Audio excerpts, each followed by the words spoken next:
My lords and lady, may I just mention that we've handed up a file with some further slim documents, which I won't refer you to at the moment, but I will when I get to it.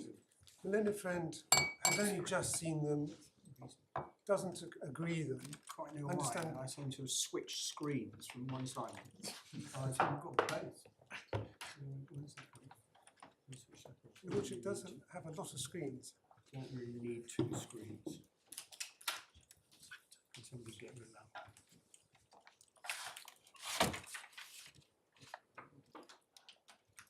No. Okay, thank you. Yeah, sorry, Mr. Cox, yes. No, I was just saying that there is a document I will refer to in a little while. My learned friend has only just seen it, as indeed have I. It arose out of some questions yesterday. And it isn't agreed, but my learned friend wants some more time, understandably, to consider it.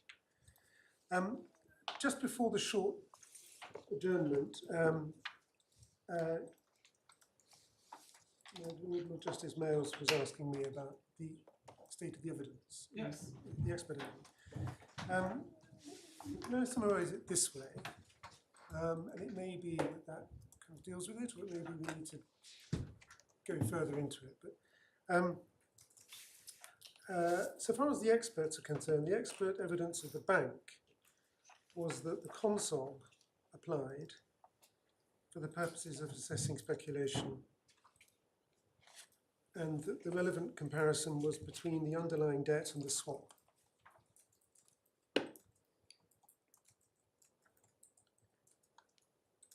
The expert evidence of Venice was that there was no legal test for what was speculative. You had to look at the cases, but that similarly, the relevant comparison was between the underlying debt and the swap.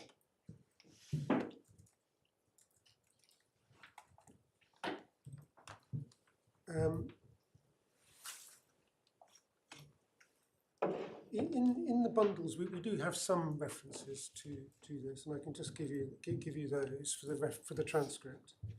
In the reply and defence to counterclaims, this is the pleading of the banks. Tab 18, page 430, paragraph 9, sub 3 in brackets, sub 1 in brackets, sub E. Puts this as the bank's case. In Gentili's fourth report, that's the bank's expert's fourth report, S19, pages 147 to 8. Hang on, where are we? What? Tab 18 in the core bundle. Oh, my lord, yes, my lord. I wasn't proposing to show it to you, but I can do if you like. I was going to give you the references. May I do that? And I'll put them in the transcript for you. And then you can discuss that further. So, Professor Gentili, fourth report, S19, pages 147 to 8 and 152. Well, the first reference is wrong. That's not promising. If it's paragraph 9, tab 18, paragraph 9, begins at page 428. S19, page 147. No, the first reference you gave us. Oh, 18, page 430, paragraph 9, sub 3, sub 1, sub E. Well, No? that doesn't seem to be a... Do you mean the core? Doesn't seem to be the right paragraph for anything. Oh, I'm so sorry, I'm being confusing. Paragraph 9, there's a paragraph 9 that begins on page 428 that runs to subparagraph 2, and there's a 9A, a 9B, and a 9B3 on page 431, it's only got A and B. Right, well you need to tidy that up. Okay.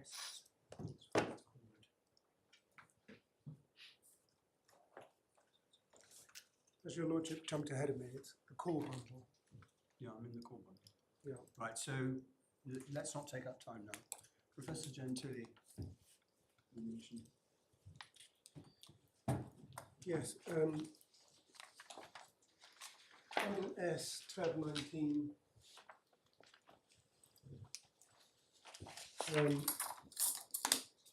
Pages 14728 and 152. Professor Ali Brandy for Venice, S18, pages 138 to 9, at paragraph 8, where she gives evidence about the rollover into the new swap being something that would render the swap speculative.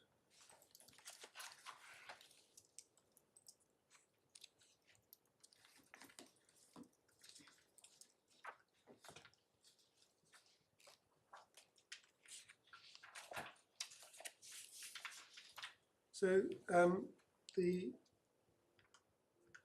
point that the learned friend is running, which is that you have to take into account the closed out swap when assessing whether there's any new risk, any speculation emerged for the first time in their skeleton, paragraph 40.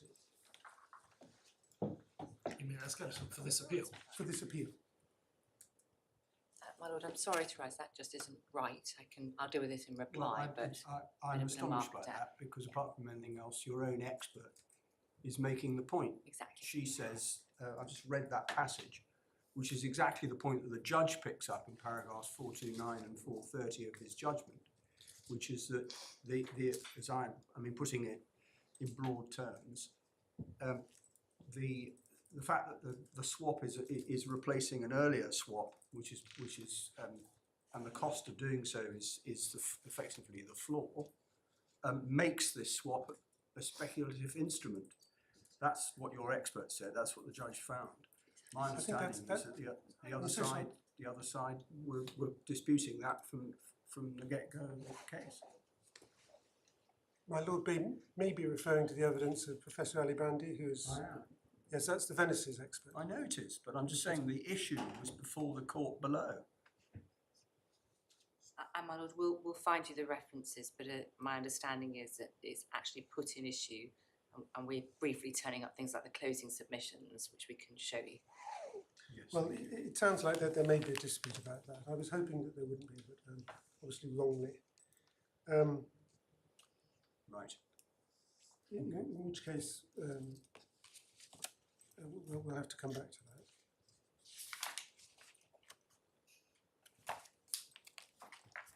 Well, the real issue, as I see it, Mr. Cox, is whether what the judge was doing was deciding something as a matter of Italian law on the basis of the expert evidence he had before him, or whether irrespective of the expert evidence, he was effectively making his own evaluation of the issue of speculation. And that's an important difference, I think, on the basis of the authorities as to what are the circumstances in which this court can interfere. Yes, my lord. My lord. At the moment, I think it's the latter rather than the former, but there it is. Okay. My lord, I understand what your lordship is saying. My lord, our submission is that the way that the matter was put in front of the judge was as I've sought to summarise it on both sides. That'll be correct if I'm wrong, but that is our submission. It was both sides were making the same, essentially the same comparison. The difference was that the bank's expert was relying just on Consob, because their case was Consob decides whether it's hedging or speculative. And Consob, of course, itself refers to the underlying transaction, how the swap needs to be hedging the underlying transaction. That's the second parameter. That's paragraph 206 of the judgment.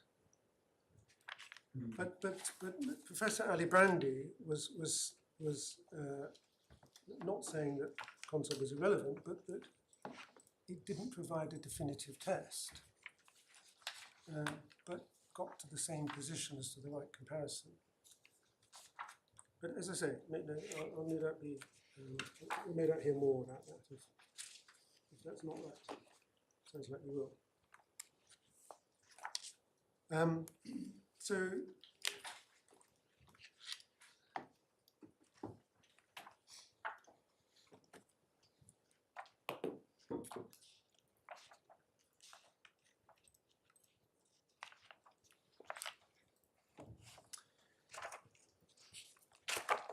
turning then, if I may, back to the judgment, paragraph 212.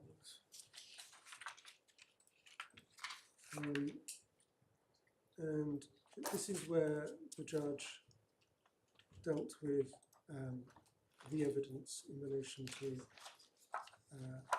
a number of cases and the light they shed on what was speculative or not.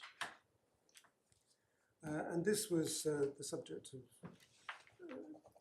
detailed submissions by the learned friend, and is in many ways, it's the meat of the consideration by the judge of this point. So, my lords, with your leave, I was proposing to look in some detail at these cases, not proposing to look at other cases in other areas in this detail, but this was a major area of submission by my learned friend, and there are some important points in light of those submissions. So 212 sub 1, this is a very simple case. The judge refers to a case where there's no underlying risk, and it's obviously nothing being hedged by the swap. So no issue there in finding it speculative. But the second point, so paragraph sub 2, this is more significant.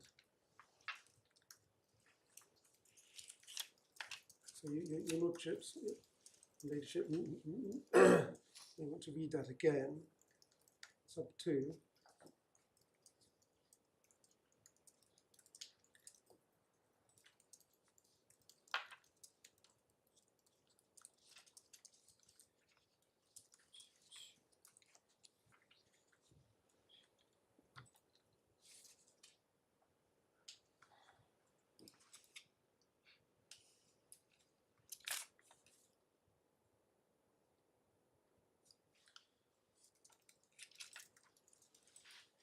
So here in my submission, the judge is making the point that the correlation under consult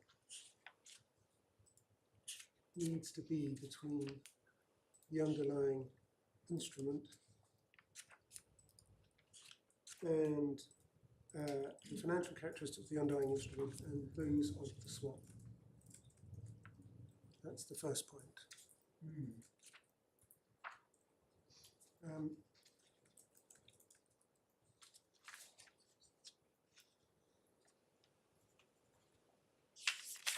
The second point is that my learned friend, in considering this, asks, well, why should the judge have been exercised by a mismatch between the underlying and the underlying instrument and the swap? And this is and that's because that is the judge's approach, and in my submission it's the correct approach on the basis of Italian law, and it reflects the fundamental issue as to the right approach to assessing hedging or speculation.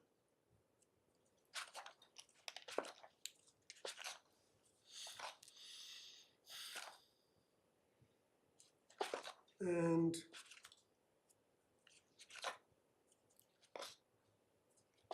the judge referred to, as my Lord Justice Flo remarked, to the Court of Cassation case here, the first of the list of cases, and that we can see in tab 35.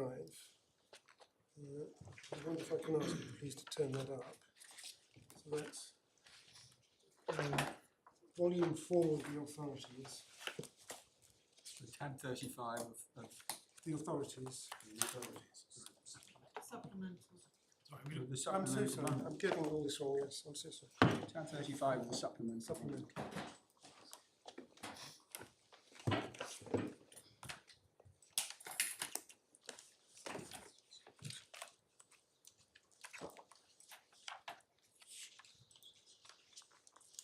So this was in the Supreme Court, 2017, and it's a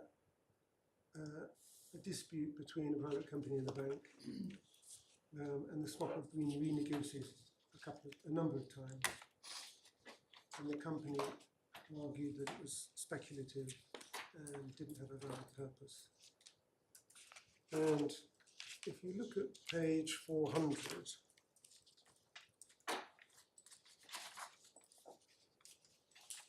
paragraph 7.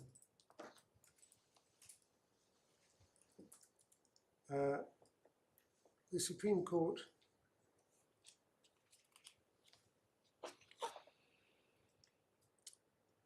refers to the findings of the Court of Appeal in Milan. The IRS contracts entered into separately between the appellants and Banca Intesa were intended to pursue objective hedging. Given that finding, the consul listed the characteristics that a transaction in financial instruments must possess in order to be considered hedging. All of the following must be met. Transactions must have been explicitly entered into to reduce the riskiness of the positions held by the client. There must be a high degree of correlation between the technical and financial features of the transaction being hedged and the financial instrument used for that purpose. And just dropping down, just above number 8, with the further consequence, customers' objective interest consisting in the execution of hedging transactions cannot be regarded as having been satisfied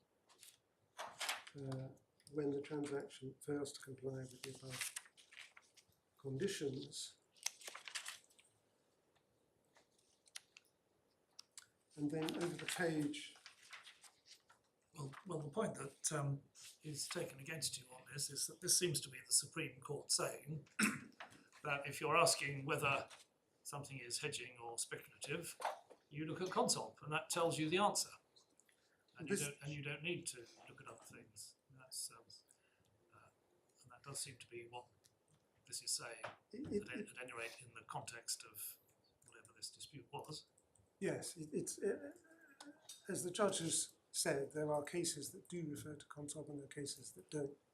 Well, it's not that it just refers to consob. It says that Right. consob is the test. And yes,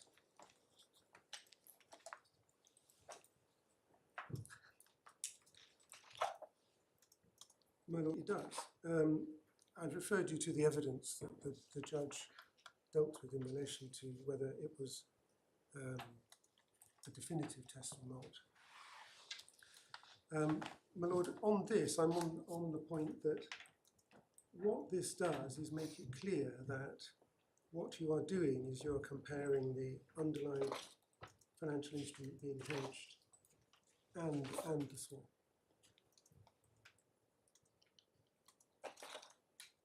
That's the first point. And the second point is that what we get from this is that the swaps have been renegotiated, but the focus was on the underlying transaction being hedged and the swap. One of the problems is the translation is sometimes fairly stilted, but this one seems to be a case where there was an original swap which was replaced by the one which was under debate, as it were, and the court actually deals with both. Paragraph 8 at the top of page 401, both the initial and replacement contracts, that's the initial and replacement swaps, didn't have an effective hedging function because they didn't satisfy the second condition of consol. In other words, I mean, they say strict correlation, it actually says high degree of correlation, it doesn't matter. Yes. But, Basically saying neither the original nor the replacement I accept that, my lord. had a high degree of correlation. Yep. So it's not dealing with the situation like the present situation where the original swap is not, as I put it this morning, being impugned. Yes. Right. But but just to go back to it, it is making the point out of consol that it's the underlying financial instrument and the swap in question. But I do accept that it's not dealing with quite the situation that we're dealing with. No.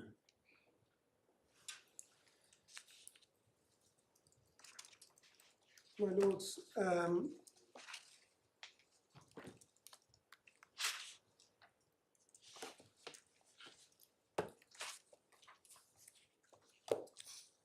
going back to the judgment, sub 3.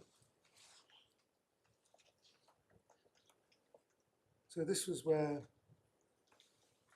the Court of Auditors held that where the underlying was largely, almost entirely fixed, very largely fixed. Yeah. And there was a swap which wasn't at a fixed rate, it was a structured variable rate. There couldn't be a hedge because there was no risk to be hedged because the underlying was fixed.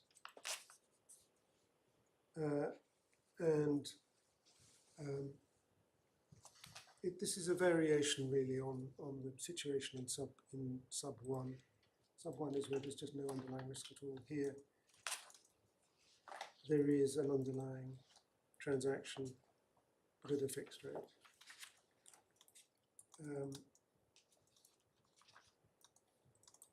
And if you're taking, as the judge did, the approach... So this is the Lazio decision, is it? Yes, sub 3. Yes, The point about that is it's a completely different underlying transaction.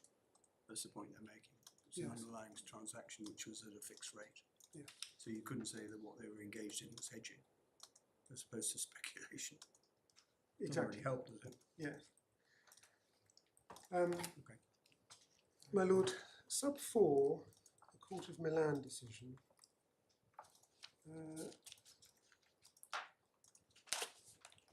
Now, this was a decision in 2020 after Cattolica. And your lordships may remember this was one that basically Milena found accepted, I think. That to some extent it is against her. Now, at this point I just wanted to show you one of the documents that I was talking about earlier, which has been handed up. So it's in this bundle marked additional materials.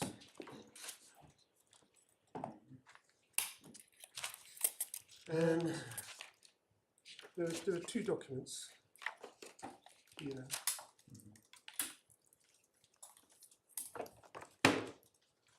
And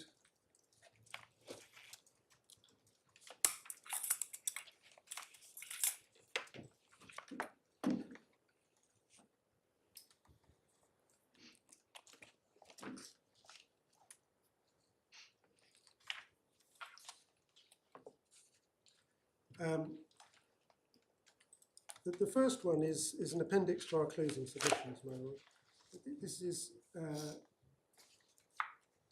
I will come back to the Court of Milan, but it's a slight diversion, but it's relevant to the Milan. What this did was to show, was to collate for the judge the references in the various pleadings, expert reports, and the transcripts to various issues that had been the subject of the trial, so that the judge had these available after the trial. And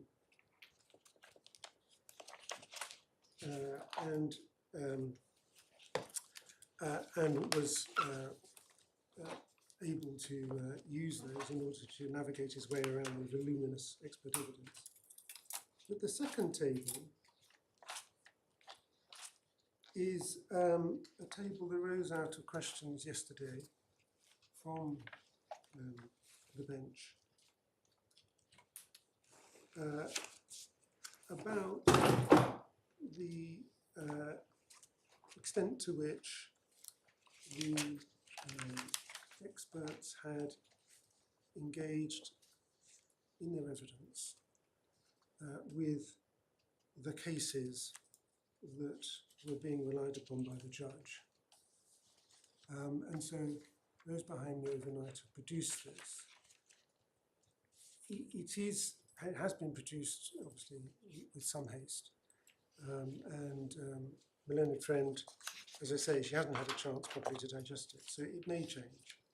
But this is the best that we've been able to do. And what it does is, you'll see at the top, in the rubric, identifies authorities referred to in those paragraphs which deal with speculation. And that seeks to identify each of the cases which are referred to, and to give the references in the judgment, in the expert reports, in the cross-examination where it occurred, in submissions, and in the appendix, which I'll show you in a moment, to our closing submissions, which is in the S bundle, which gave the judge a sort of potted resume of the facts, the relevant facts, and the findings of the post-Cattolica cases. So this is just by way of responding to. What conclusions are we supposed to draw from this list of references?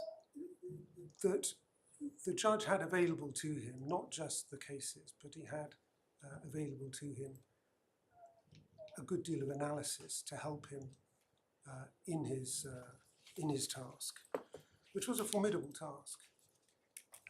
It wasn't as though he was left sort of alone to range through the decisions. I see my learned friend is standing up. I'm sorry to interrupt, I'm going to keep it brief. I've only received this, I think, in hard copy anyway, at 2 o'clock, in soft copy at about 1 o'clock. We've not had a lot of time to look at it, but it's a very voluminous document.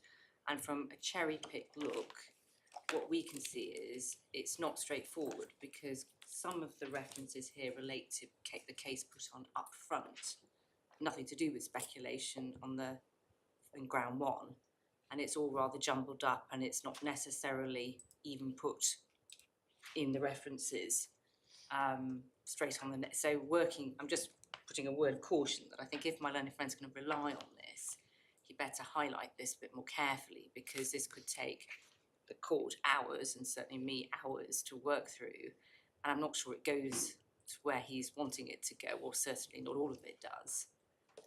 So if the point is the judge had all this material on speculation, that's just not sustainable. If there's some other point, then my learned friend needs to make it.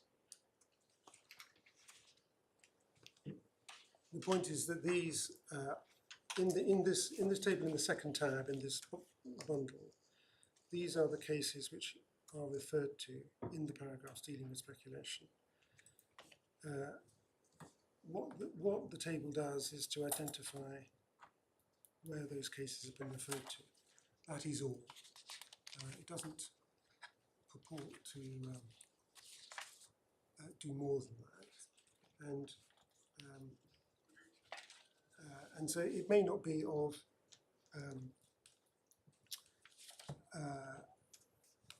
very focused help. What it does do is to show that there was the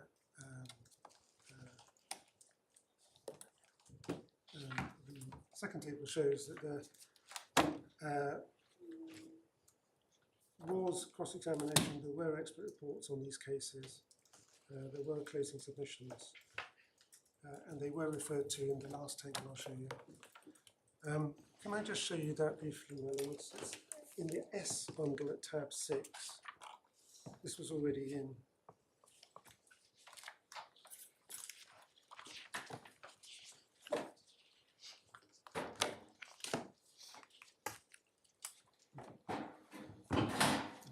Part of the problem is that I'm not sure what it is you're trying to achieve with this, Mr. Cox, but I'm just looking, for example, just track down this decision of the Court of Appeal in Milan, which I thought you were about to refer us to, which you haven't, which is item 22 on page 27 of this document. And the references in cross-examination at Professor Alabandi, day 8, page 132, line 23. I mean, that's not something that's in the material that's before this court. I've just looked, day 8, I'm not blaming anybody, we've got, I think, about 4 pages from day 8, which don't include page 132. So I'm not sure what we, as a Court of Appeal, can really derive from this. Well, I do accept that point. Unless all you're really doing is saying, look at all this, this is what we say was before the judgment below, you're just engaging in island hopping, putting it politely. Well, my lord, it's not put quite that crudely. But the question was asked, and this is some attempt, but it may not be as focused as it could be, but there just hasn't been time. Some attempt to demonstrate that these cases, which are referred to in relation to speculation, have been the subject of evidence. It's not been possible to do any more in the available time. May I just show you S6 and then I can move on. This was another appendix to our closings. Subsequent Italian cases which referred to Cattolica. So these are cases after, this is S6. This is page 38.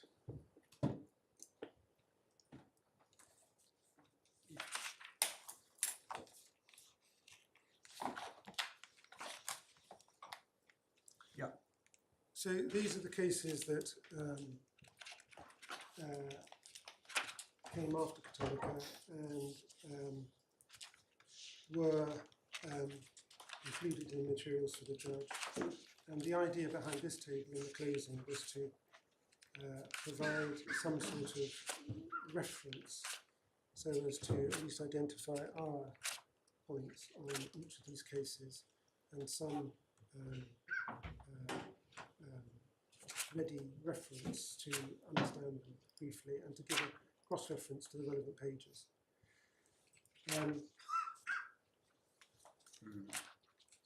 Beyond that, it doesn't go. I mean, what might be helpful to know, I don't know, and it might be a bit late to be asking for it, but you began the afternoon by giving us a reference to Professor Alabandi, which you said was where she dealt with the point about whether you take account of the previous transaction. And we'll have to look at that and decide what she is saying, whether that does confront that point. But it might be helpful to know, was she cross-examined about that? What did she say in the oral evidence, or was that simply left unchallenged? That was in her cross-examination. Well, what you showed us was in the expert's report.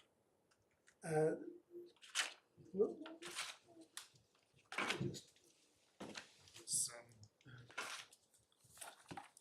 supplementary bundle, tab 18, page 1389, paragraph 8. That was what you Yes, relied that is quite correct. Yes, that was in the report. There is also a section of cross-examination, but unfortunately that's not in the bundle. My lord, yes. Well, it might be that one would go to one conclusion if she was not challenged about that, and another if she was, to see what the nature of the challenge was and how she dealt with it. That's and then that would show us whether there was evidence which the judge was entitled to accept in reaching the conclusion that he did. Well, my lord, we can certainly look at this one. My only hesitation is this, that we don't have all the materials, obviously, on this since yesterday, but let's have a look at that, and then we'll go on with the City of Milan, if that's all right. S18. Well, I don't want to take you out of your course. You were wanting to say something about the Milan judgment. Let's give that as an illustration of what, to me at any rate, might be more helpful than the list of references to material we haven't got that you've given us. Well, and I think that just to sort of pick up on my lord's point, yesterday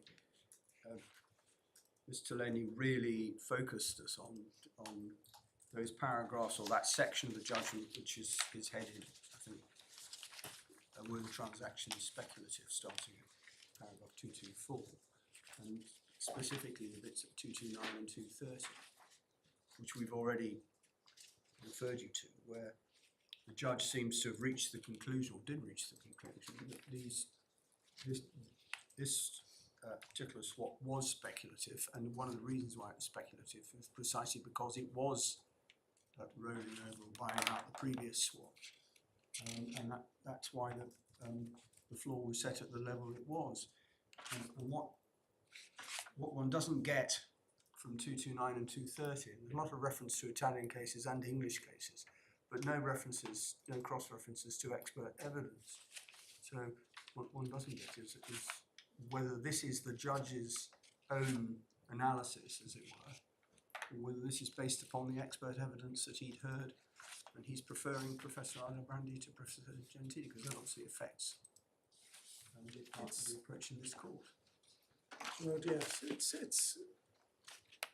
The point I made just before lunch is the same point. and my lord, if I may go on from that, this is why 2212, which is the paragraph from one, Yeah. is very important, because that is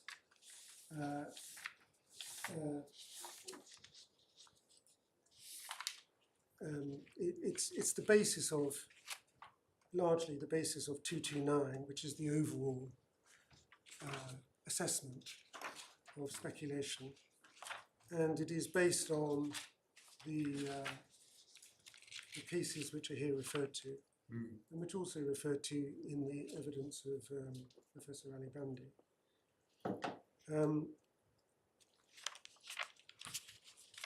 So I'm happy to go and have a look at that, but it may be that the best course is to carry on at the moment with 212, and then I'll find a convenient moment to come back to at the point about the evidence of Alibrandi. So I was on sub 4 of 212, page 240, the Court of Milan case. And this is in the S bundle, tab 38, page 448.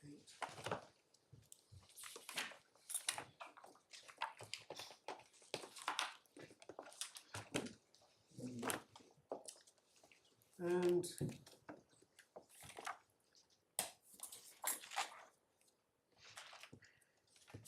did I say 48? 38. Tab S 38. So the Court of Appeal of Milan dismissed an appeal from a judgment which has declared a colour swap invalid. Page 448 at the bottom.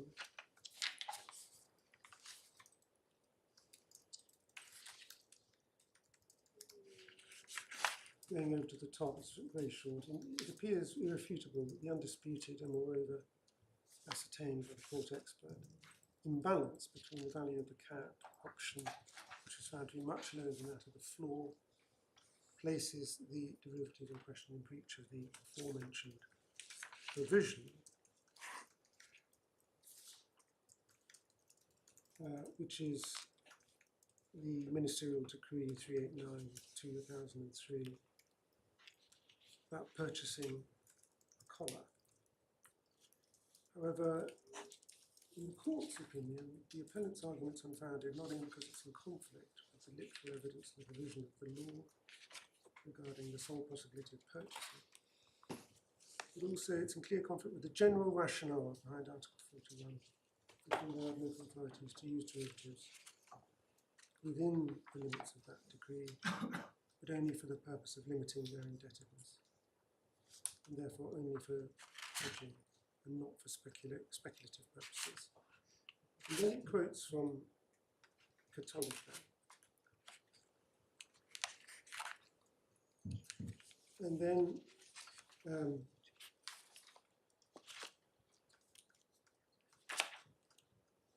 at the bottom of page 449, moreover, taking into account the derivative could and should have been for the municipality in a hedging instrument against the risk that the interest on its loan of that amount would exceed the rate of 4.8%. And taking into account the undisputed and proven ability of the derivative to produce flows, differentials, both positive and negative, has then happened, and therefore produce further liabilities in addition to the interest due on the loan, such as to significantly aggravate the indebtedness of the administration equal to over 5 million euros. Its characterisation as a highly speculative derivative, rather than as a simple interest rate hedging instrument, appears undoubtedly in res ipsa. So, what we draw from this, my lord, is that this was a case where there was a very large mismatch between the value of the cap and the floor, and that the swap was therefore not hedging but speculative. And that was in accordance with the general rationale in Cattolica. Now, my learned friend yesterday, she accepted that, to some extent, as I said, this case is against her. But she said that there were no signs that the mismatch arose from the exit cost of a non-speculative swap. Now, we've got 2 points about that. The first is that the imbalance between the cap and the floor made the swap not a hedge but speculative. And if the imbalance had been caused by a closeout, then the new swap would still not be a hedge, and there would still be an imbalance. So it wouldn't have mattered to the analysis that there was an imbalance, whether the cause of it was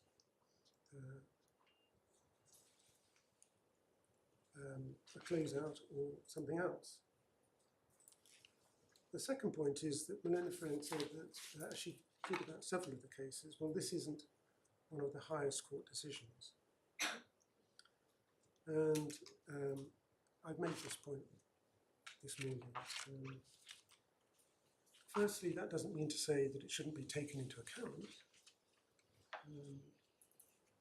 And secondly,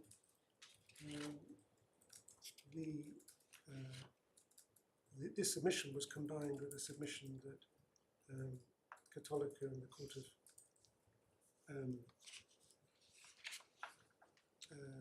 State, the Council of State decision found that any negative MTM didn't mean the swap was speculative, which is not the case.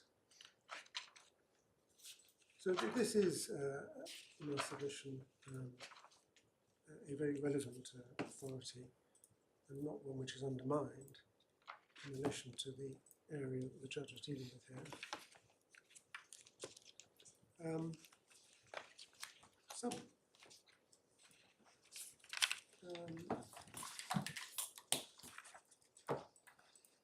5 on the next page, 241, deals with the Court of Oviedo case. And your lordships might just want to remind yourselves what that said.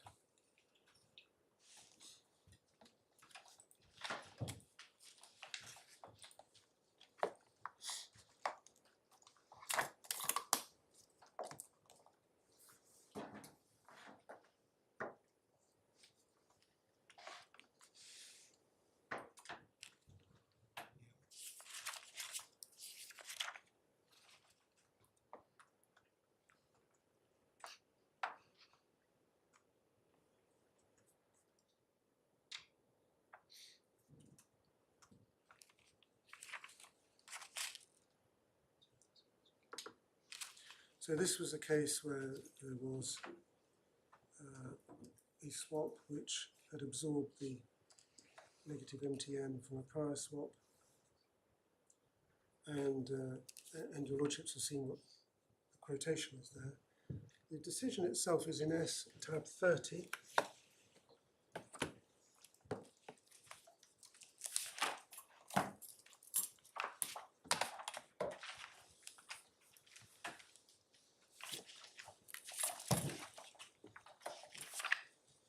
And this was a case where the local authority had sought an interlocutory order suspending 7 swaps pending trial. And it may help if I just summarise what we get from this. Firstly, the evidence of the rolling over of an existing swap is likely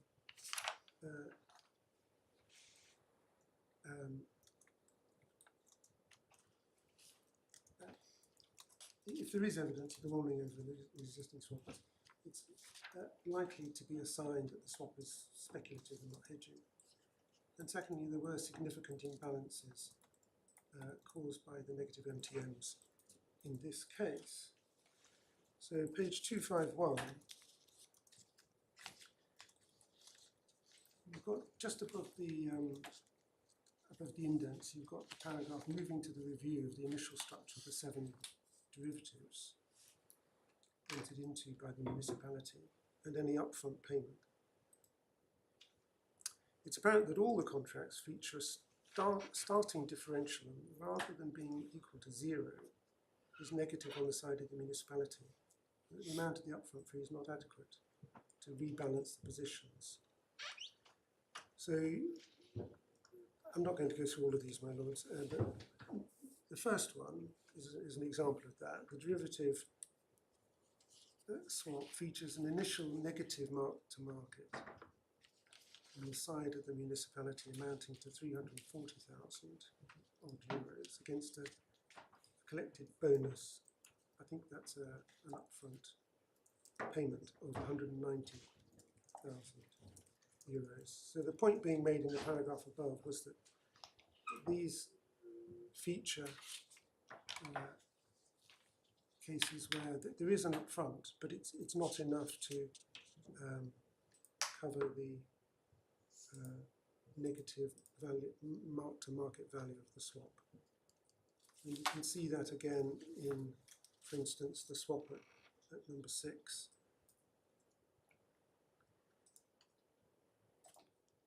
And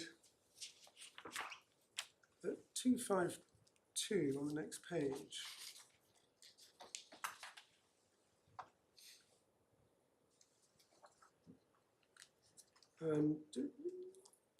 just below the middle, you've got further to that. It must be noted that the majority of the swaps under review stem from a renegotiation. And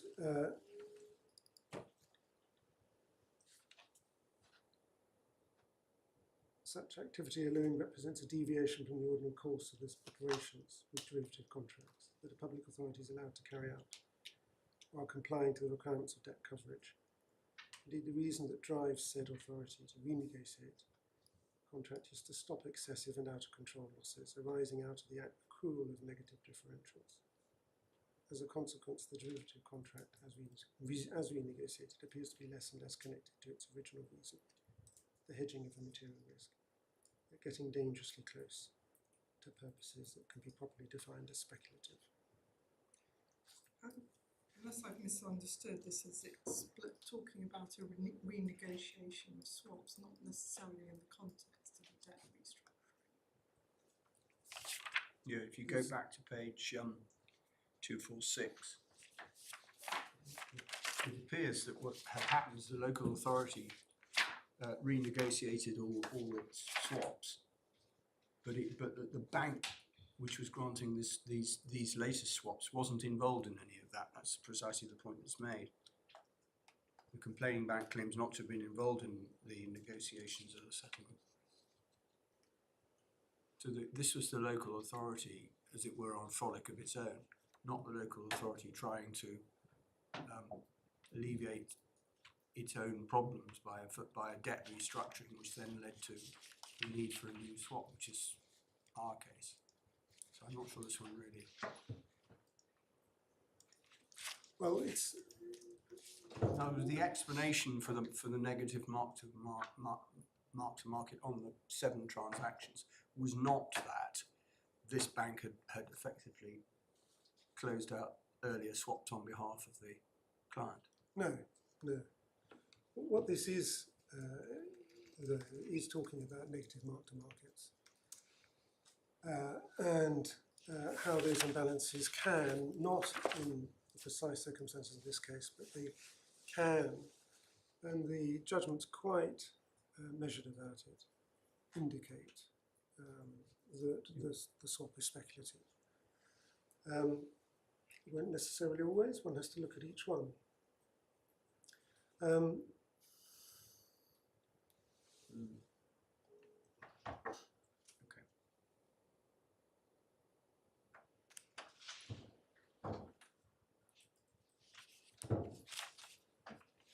And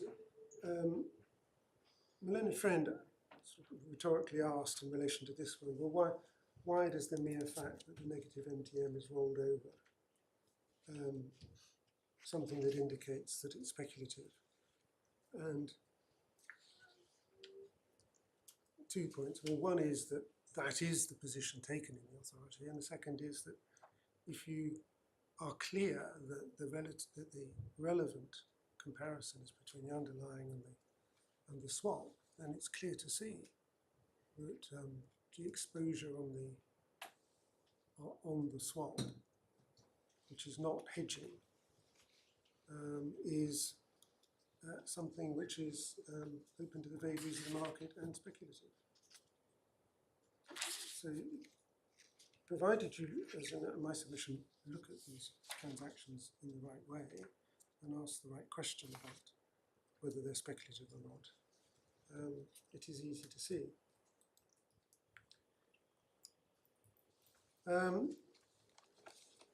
The next one, sub 6 in page 241, paragraph 212 of the judgment, the Court of Turin.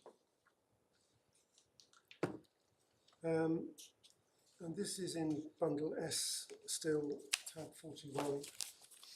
Actually, I think that may be in your second S. Mm-hmm. Yeah, 41.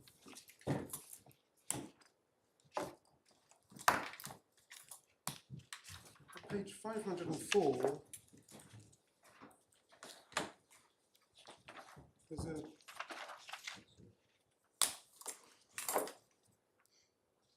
at the top, there's a summary. Let me just ask you to read that. It tells you what the case was about.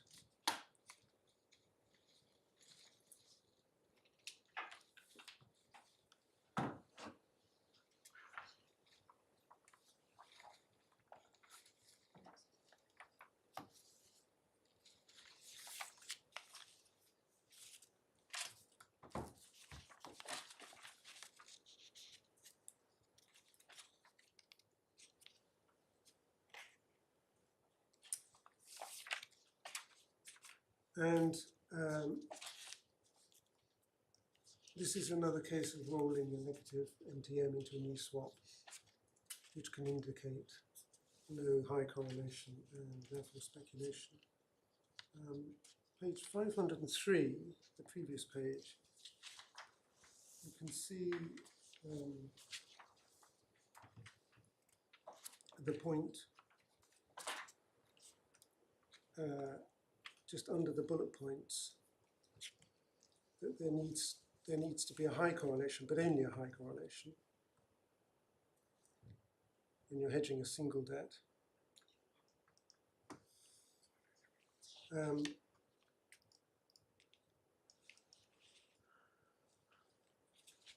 at page 507 at the top,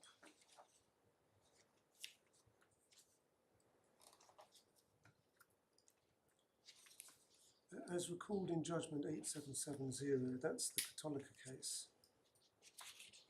4.6, the renegotiation involves the dissolution of the first swap and the ignition of a second. So we know it's a rollover, which records the imbalance and transfers it to the new structure, which in fact expresses an initial MTM by negative definition and at least equal to the loss at the same time. The exposure of the parties, the respective risks may remain open. It's very difficult sometimes to follow. And then just dropping down to the next paragraph, renegotiation. And then your lordships might want to read that to yourselves.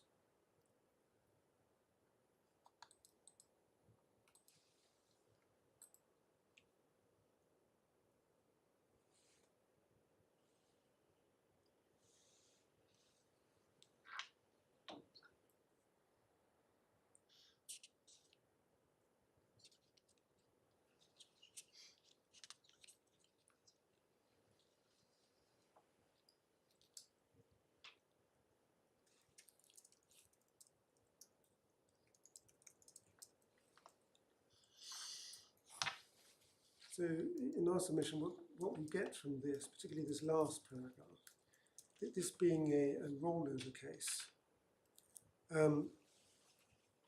is that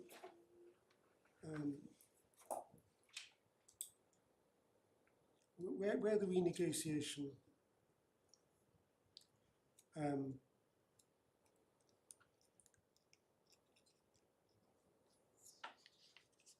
makes the exposure in the client derivatives assume a highly speculative connotation.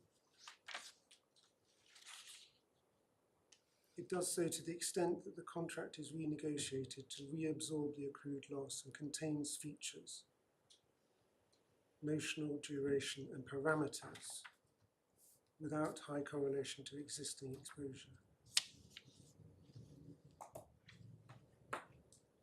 And of course, in our case, it's the parameters, it's the floor, which is one of the parameters, which is the key element, which is not highly correlated, indeed correlated with the underlying Rialto bond.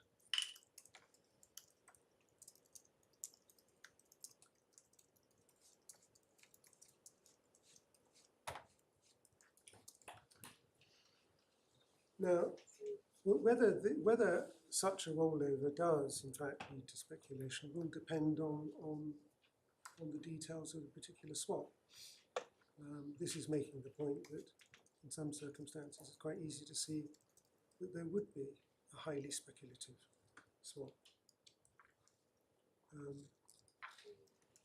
It's not saying that every rollover or every negative MTM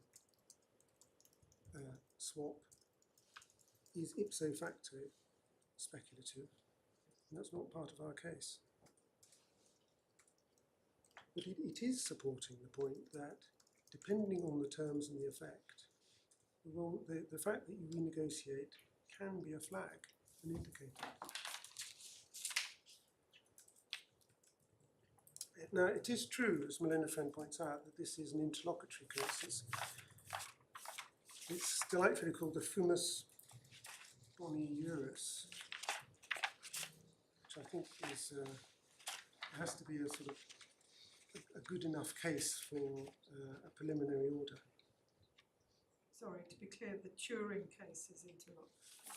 No, I think it was the Orvieto Orvieto that was Orvieto interlocutory. was. I'm so sorry, I've mixed it up. I've mixed up my notes. I'm so sorry, Lily, thank you. All right, so that's what I drew from that. And finally, the case at 7 in 212 of the judge, the Supreme Court decision.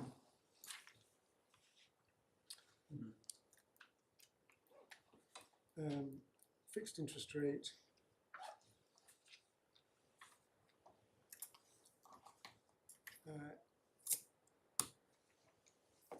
In an amount aligned with underlying borrowing in return for receiving a floating rate.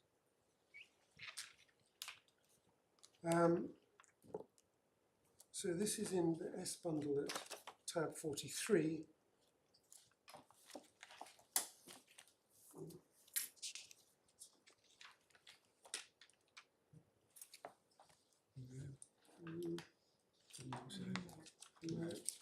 Tab 43. So that's the case. So it's broken down.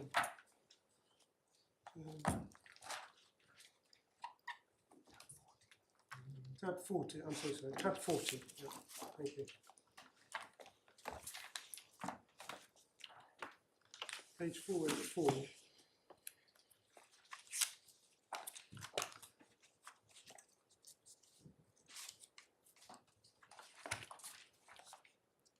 So this case concerned a vanilla swap and the claim that it was invalid for a breach of a rule about information that should have been provided.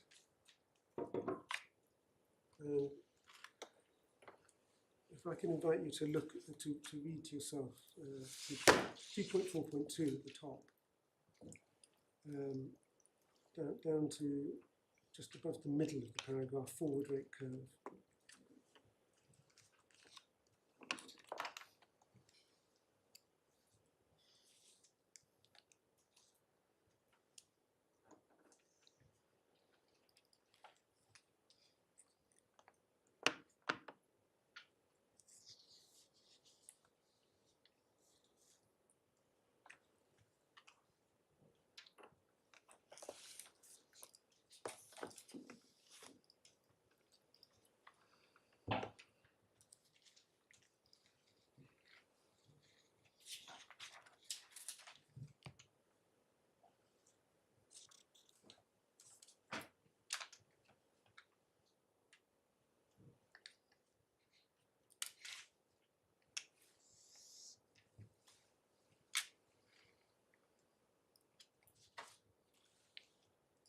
So what's significant about this case and this discussion is that it's looking at where the swap is hedging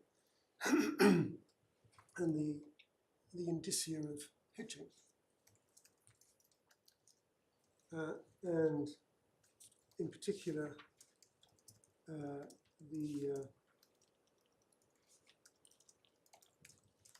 the correlation between the swap and the underlying debt, and the alignment between the terms of the swap and the forward curve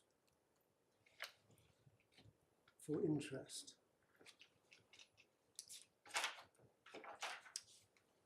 The forward curve being the likely rate given those terms that would be received under the swap.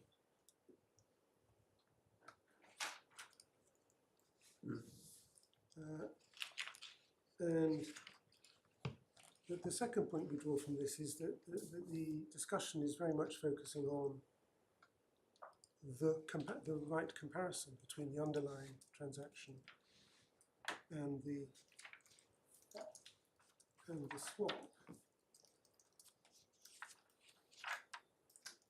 Now, Malone Friend said, well, it doesn't assist because it didn't ask whether and in what circumstances the absence of alignment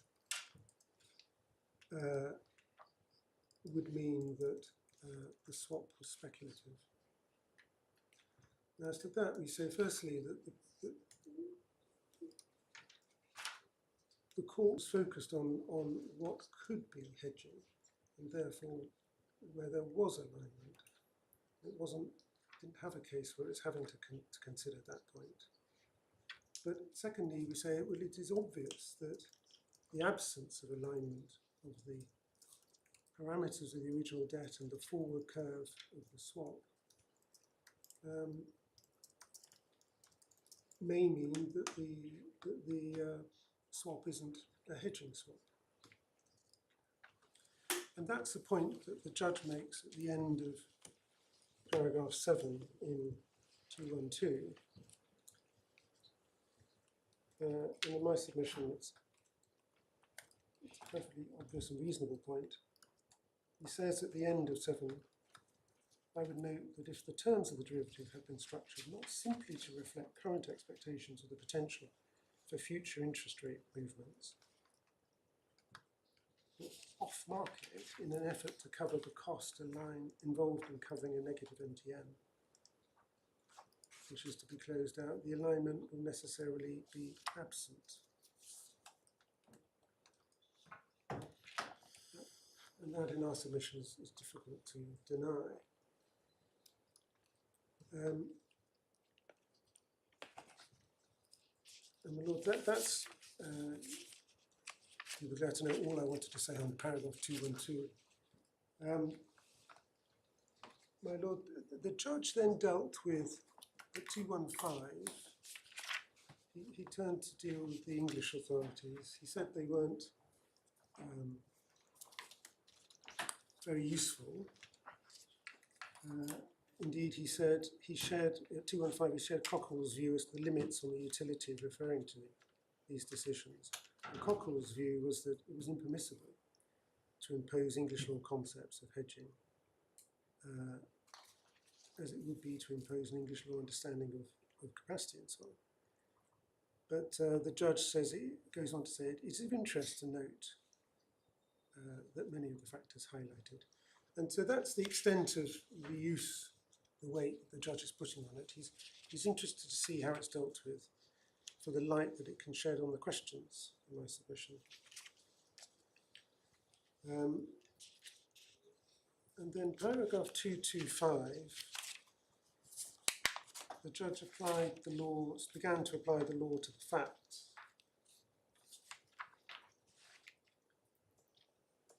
And starts in 225 with what he describes as the essential facts. And at sub 6, having referred to the desire of Venice to roll over the swap,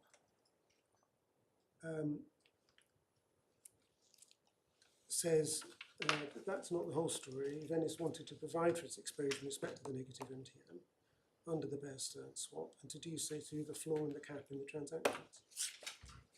Venice was attracted by the fact that terms offered would provide a short-term net cash flow benefit. So this is one of the key facts.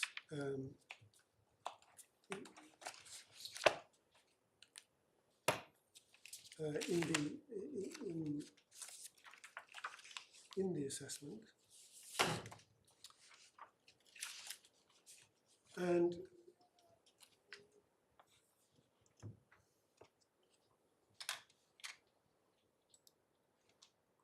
in our submission, it's obviously right to take that into account, bearing in mind the exercise the judge has got to do, which is to look at the vital comparison. The 226, the impact on the terms, and your lordships have no doubt seen this paragraph several times. It is obvious that the rolling over of the NTM had a very significant effect on the terms. This wasn't a case at the margins where it's a bank's profit, a small amount, compared, relatively speaking.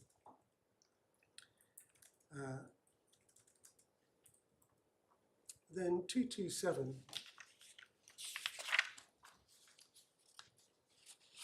the judge refers to the risk under the floor, so it's the last part of this really. What Venice got from the bank swaps was the possibility interest rates would be such Venice would not have to pay, but then in return it was running the risk. Interest rate movements during the life of the transactions would be such as to lead to it paying a great deal more. And he's concentrating there on the bank swaps, and he's comparing the position between that and the underlying Rialto bond. And that, in our submission, is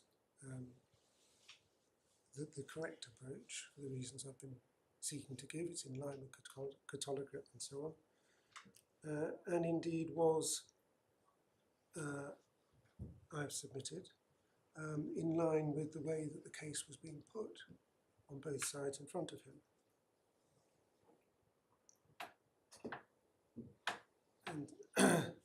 And so, that being so, he points to the risk that arises on the swap. Other consequences in 228.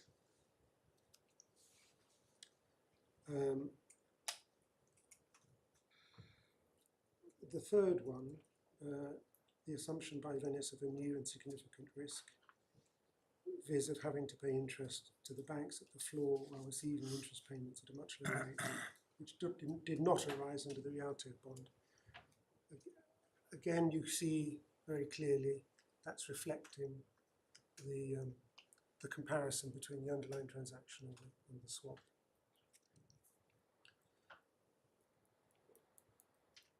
It's very clear in my submission that that is the basis on which he's approaching this exercise. And that's very different from the way that the case is being put now by the banks. And then 229, the judge stands back to assess speculation overall.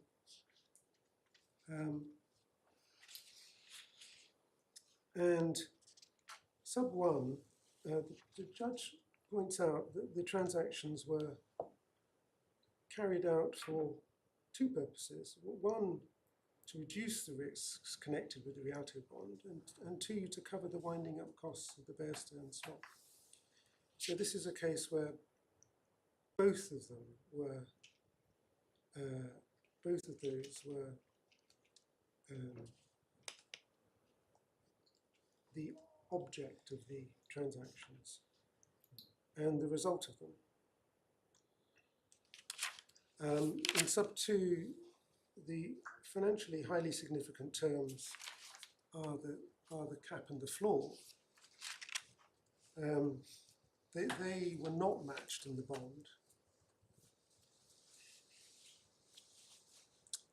A very significant difference between the MTM and the cap and the floor. So there's a big imbalance on the swap, and that's to pay for the termination cost of the Bear Stearns swap. He refers to the fact of the desire to cover the winding up costs itself being a significant factor. The non-alignment, which we've seen, and then again refers to the new significant new risk not exposed under the Rialto bond, and to Professor Alebrandi's evidence. And for your reference, that's paragraph 239 of his judgment.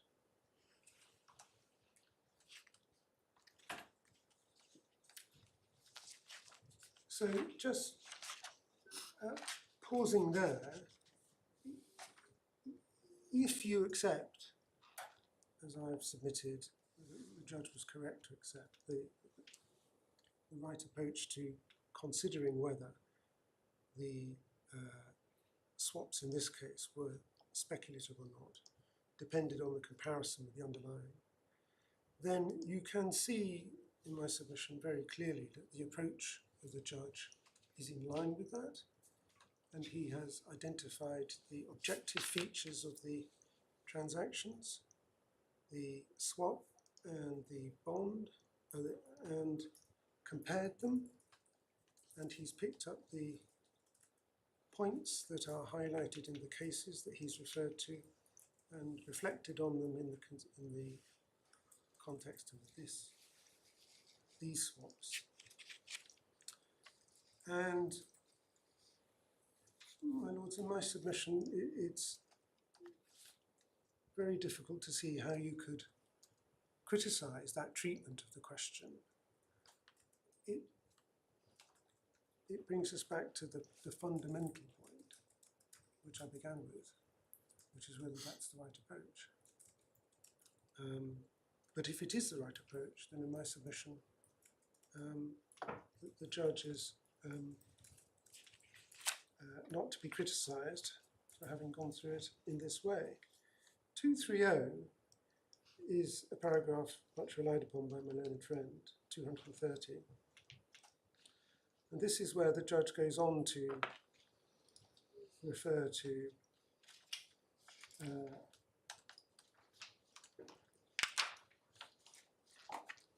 the structure being akin to borrowing money, but instead of repaying it on predictable terms, entering into a bet with a range of possible outcomes.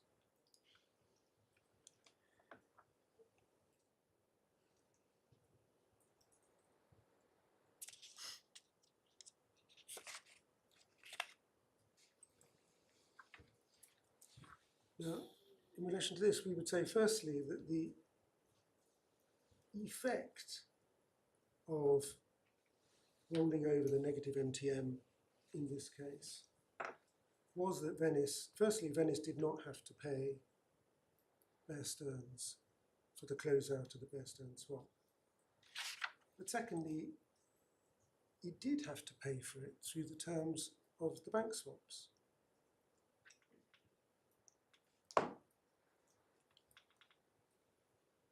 And secondly, if you accept that, it is easy to see, in my submission to accept, that that situation can aptly be described as akin to borrowing.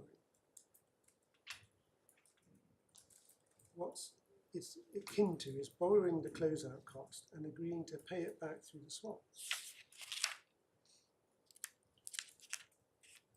Thirdly, it's obviously not the case that in this situation Venice is borrowing that money. The judge doesn't say it is, he says the situation is akin to borrowing. And fourthly, we say that it, in my submission, when you get to this point in the judgment, it's obvious that this point that is made by the judge is not in any way decisive of the issue that he's resolved as to whether these swaps were speculative or not.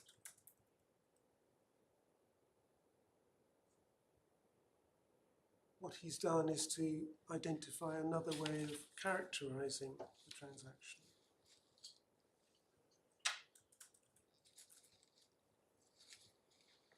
And in our submission, that the bank's quite wrong to focus on this as being the key flaw in the treatment by the judge of this question of whether or not the swaps were speculative. For that is how we understand the point has been put in, at least in the skeleton of the banks. They lead with this point that your lordships are invited to intervene because the judge mischaracterised in this paragraph the situation as being akin to borrowing.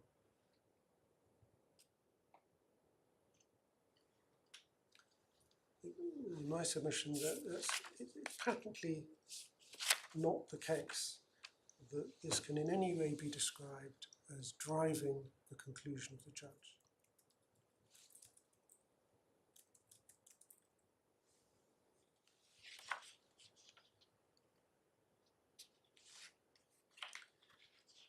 And then in paragraph 231, he concludes, I'm satisfied that an Italian court would clearly find the transactions were speculative. My learned friend highlighted the word an Italian, an, rather than, I think, the highest, or any. In my submission, it would be very difficult indeed to suggest that what the judge meant was that only some lower court would clearly find the transactions were speculative and not the highest court.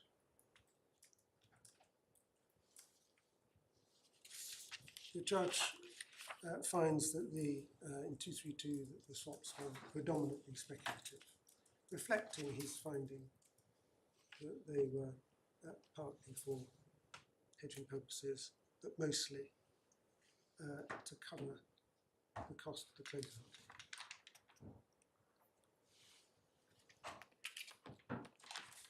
So, my lord, that's the treatment of this issue by the judge. Finally, on this, we would say that firstly, the core of the judge's reasoning is that the underlying transaction and the swap risk comparison was key. The fact that Venice was exposed to a bet on movements in interest rates under these swaps was key. The swaps were not hedging risks on the bond. The objective features and the impact of the terms of the swaps were the key matters that drove his conclusions, and the borrowing analogy was apposite. But an illustration, not more.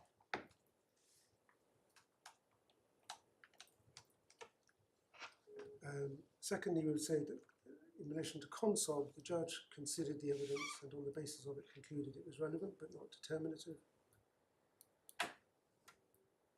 Thirdly, the decisions cited by the judge were relevant and they supported the judge's conclusions, and there's no reason to ignore them.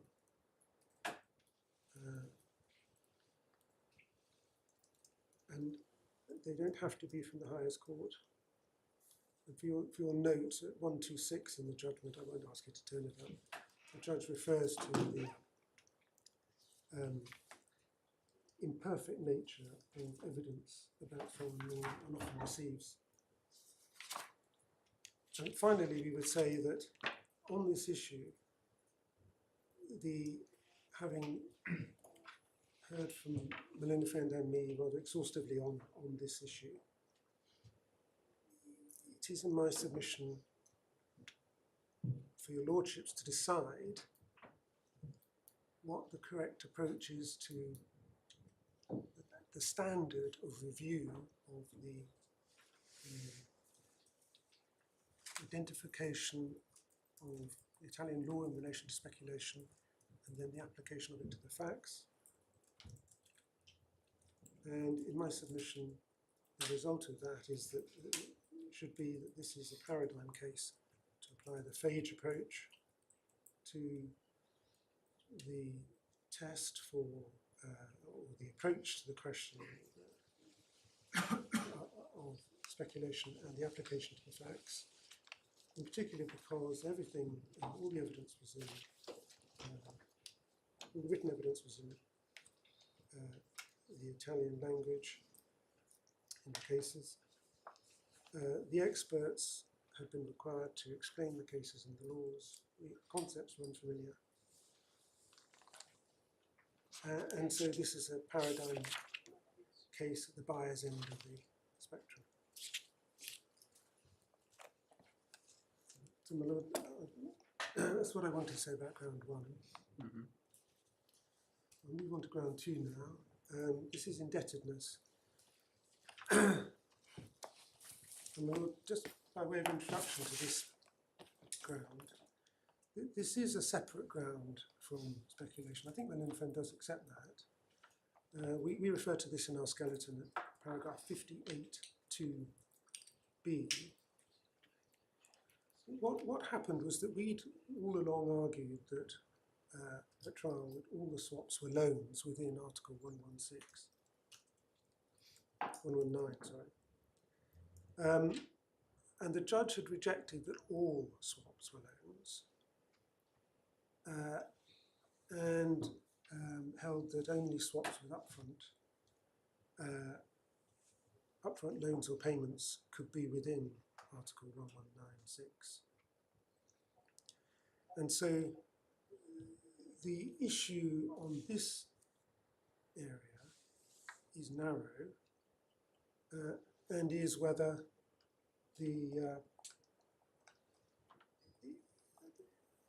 there were, under Italian law and on the facts, upfronts in this case because of the way that the swaps were structured. And we say this is another case where the question is whether the judge was plainly wrong about this. It depends on the meaning of an upfront under Italian law and the application of that.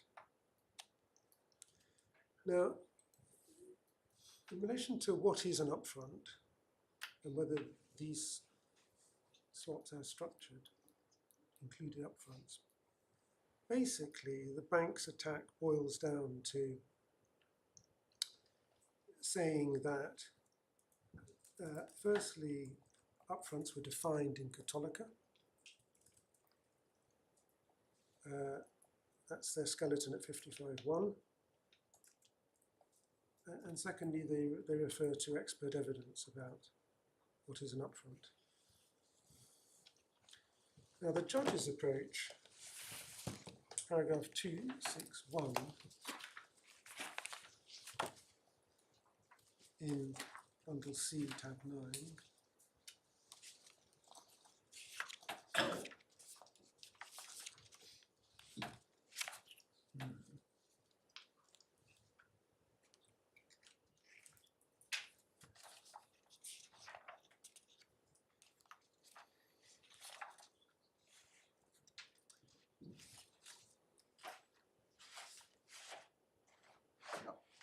so your Lordship will see that paragraphs 1 and 2 deal with the rationale for treating a swap with an upfront payment by the bank to the local authority as expenditure indebtedness.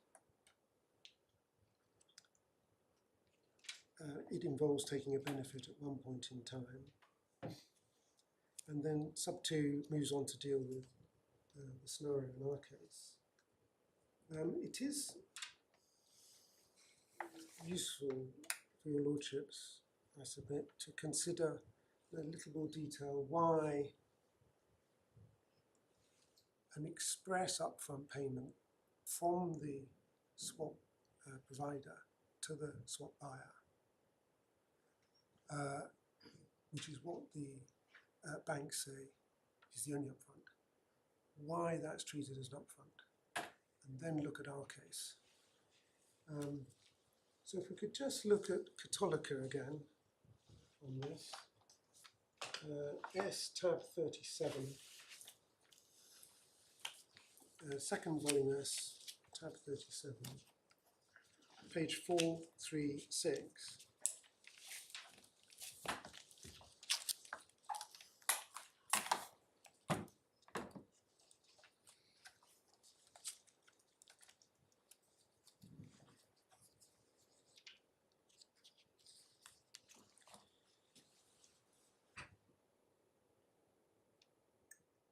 So it's 10.1.1 to 10.1.3, but not all of that latter. So it may help if I just read it. Preliminarily, however, we must take a position on the concept of indebtedness and the concept of the upfront. With regard to this latter clause, a meritorious approach in both legal scholars and court judgments classifies the amount so received as a loan. Amounts received as an upfront constitute indebtedness for the purposes of public accounting law and Article 119.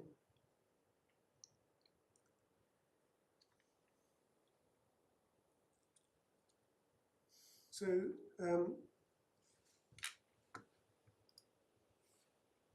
just pausing there, what we can draw from this is that a payment, as I say, made direct from the swap provider to the swap buyer isn't actually a loan.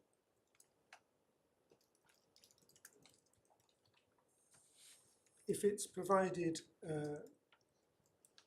by way of compensation for the negative MTM of the swap, it's a sum that's provided, and it's the swap buyer's to do with what it wants.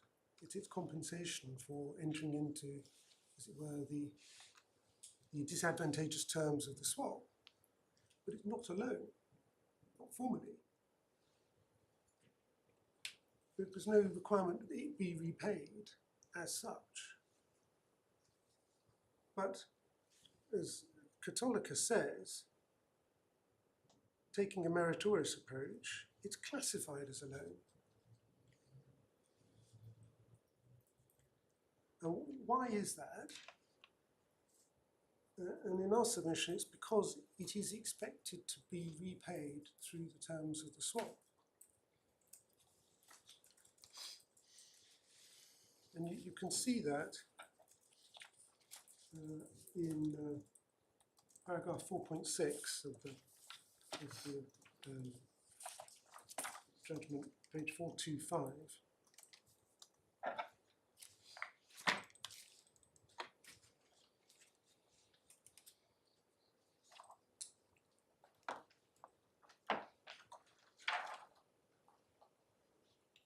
So,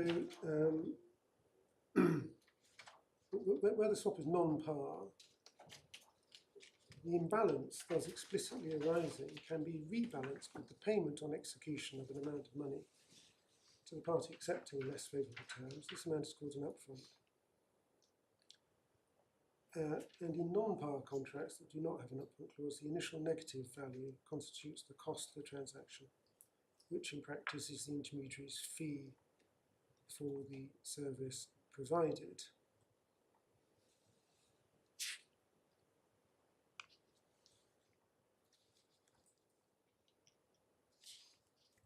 So the imbalance is rebalanced with the payment of the upfront, which is treated as a loan.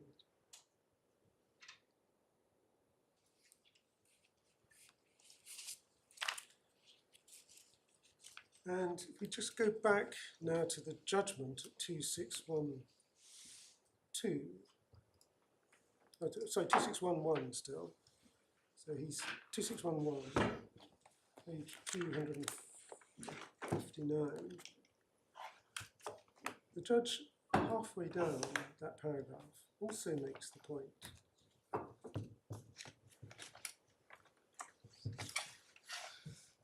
that it may be that there will never, in fact, be a negative cash flow by the local authority, because the market moves in a manner which ultimately reverses the adverse day one present value from the local authority's perspective. So he's saying that although it's expected to be paid back through the swap, the loan, the payment, the upfront, which is treated as a loan, is expected to be paid back, because it might never be. But that doesn't stop it being an upfront and being a loan and being indebtedness.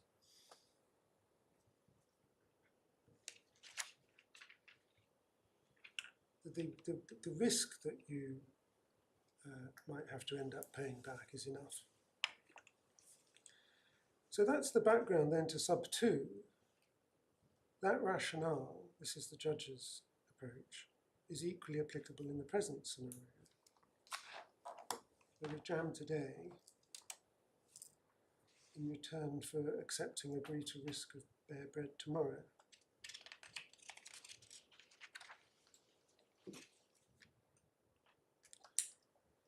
And that the fact that the upfront was not paid to neutralise an imbalance in the MTM, but the respective obligations are structured to cover the cost of the upfront, doesn't negate the issues of interbudgetary equity, which Article 42 recognises nor the limits of Article 119, as established in Cattolica.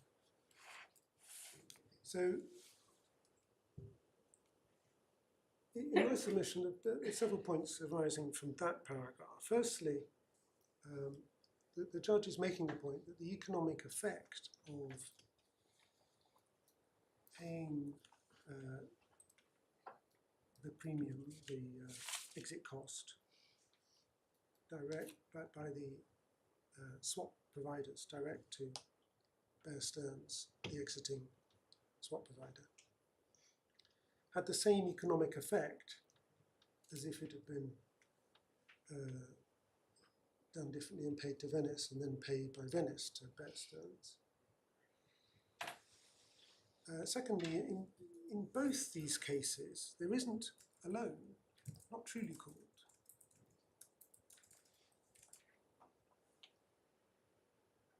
Thirdly, in both cases, Venice benefits from the payment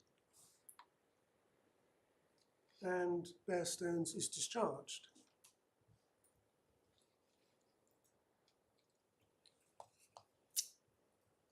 And in both cases, the upfront is expected to be paid back through the terms of the swap.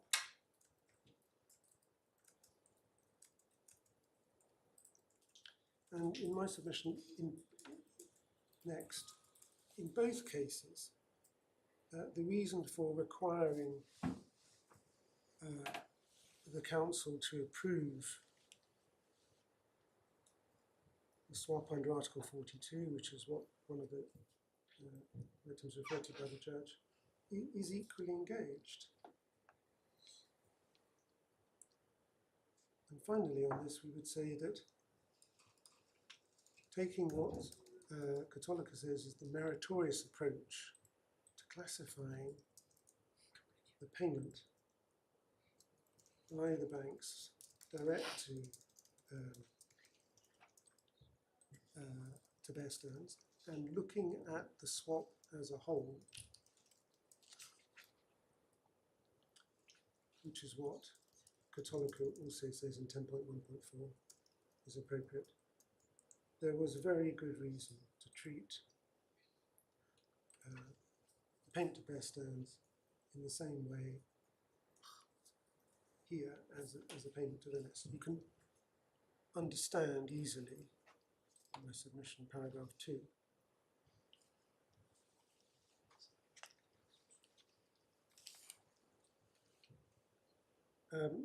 Subparagraph 3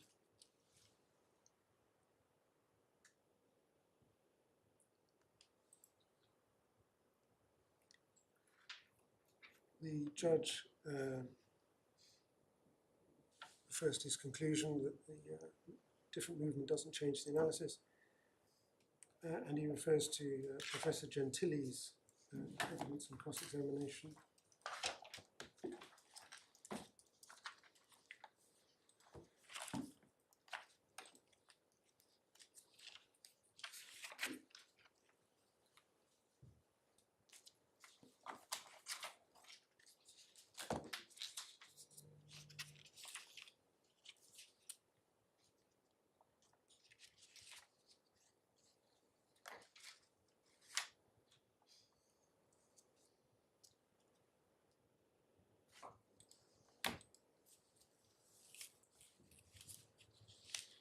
Sorry, I was just looking for a note. And in sub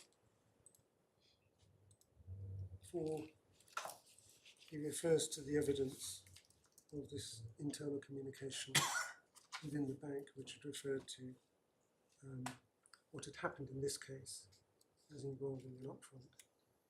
And the reference is S51, page 581.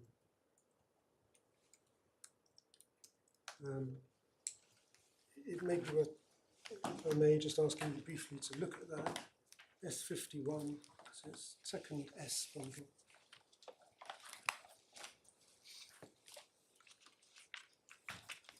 So it's a slightly unusual document.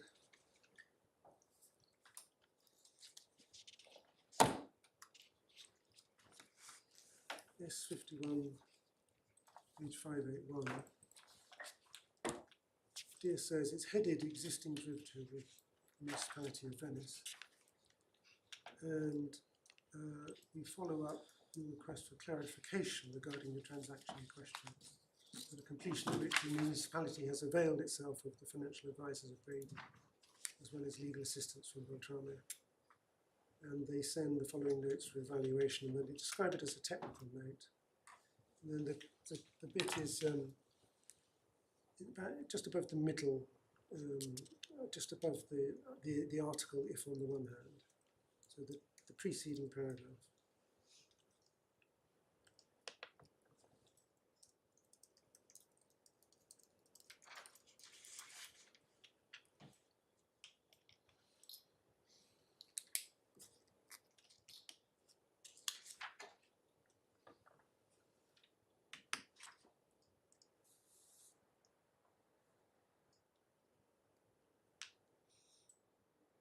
To whom is this document addressed, please?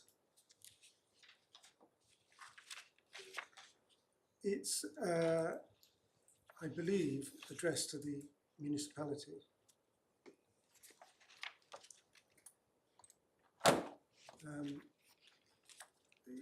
What we have here is just the top paragraph of it.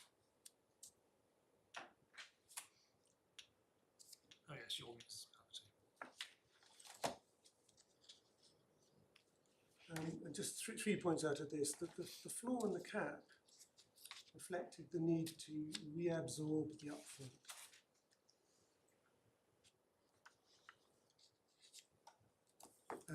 So it's described as an upfront, it's being reabsorbed into the terms of the swap. And it's described as paid to the municipality.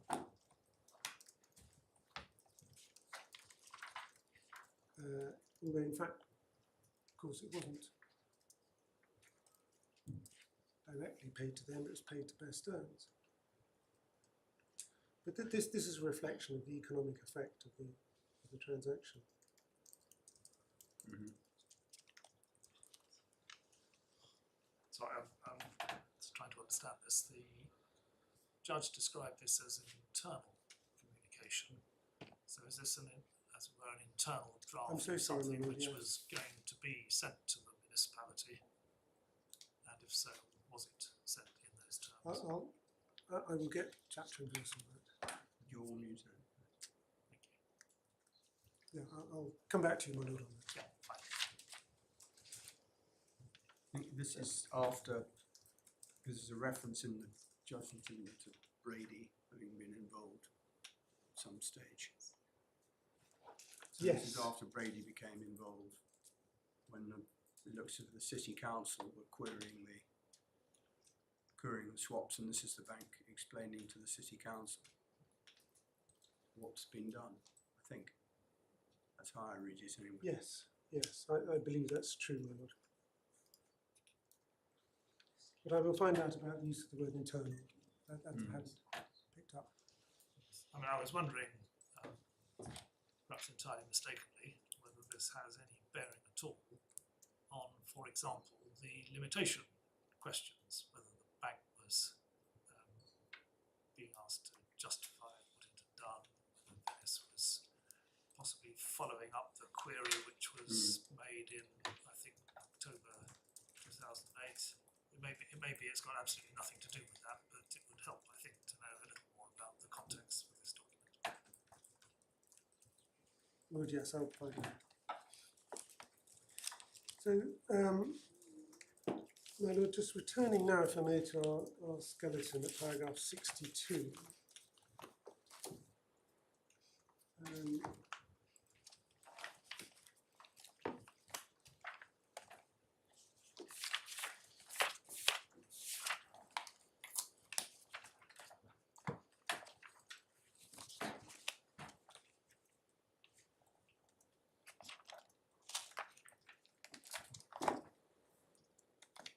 We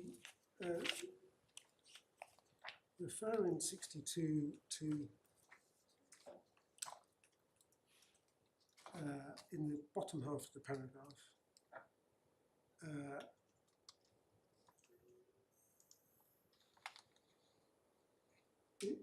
the scenario where the initial negative MTM and the payments made in compensation arise from the restructuring of a prior loss-making derivative, and we refer to the Orvieto case.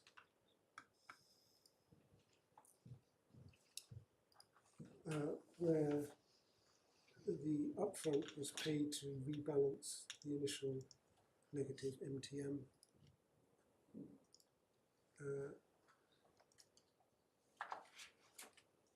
And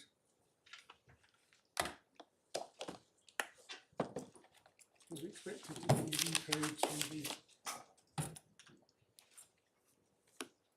Yes, that's the case we looked at earlier on with the 7 swaps and upfronts that were not always adequate.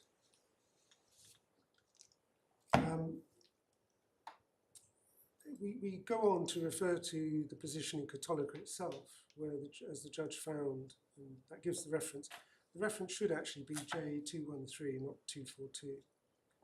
The first division of the Supreme Court of Cassation, that produced a report recommending, deciding that the case go to the full joint divisions. And it described a payment made to absorb the negative MTM of a previous swap transaction on restructuring as an upfront.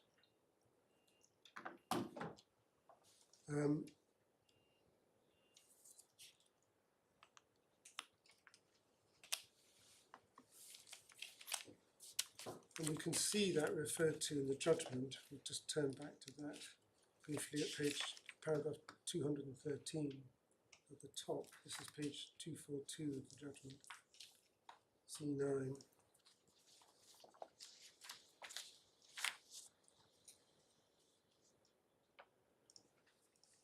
And one of the swaps in Cattolica had been instructed to absorb a negative MTM under a preceding swap. And the first division noted that upfront payments were obviously useful for settlement of previous debt exposures. This happened in the case of the second transaction in question, where the disbursement was almost entirely used to cover the losses previously incurred.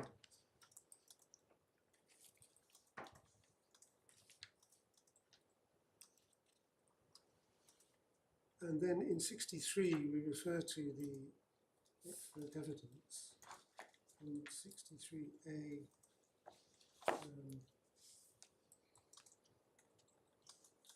The evidence of Professor Ali Brandy. And we could just go back to the S bundle, tab 21, page 166.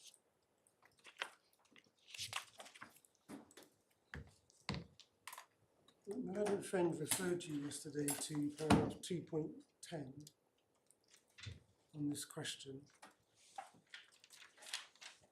about what is an upfront, and to the statement the experts agree that an upfront is an amount of money paid by one party to another, i.e. the party accepting less favourable terms.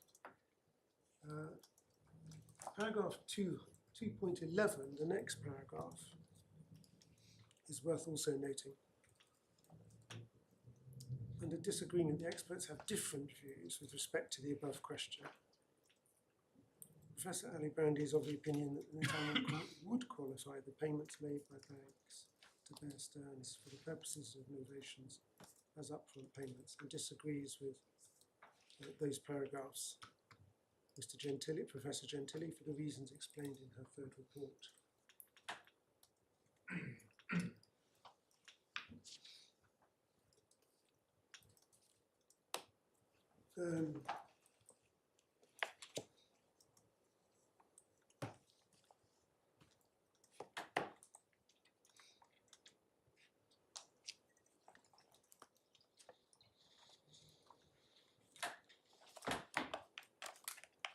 Now, Bundle S, tab 62.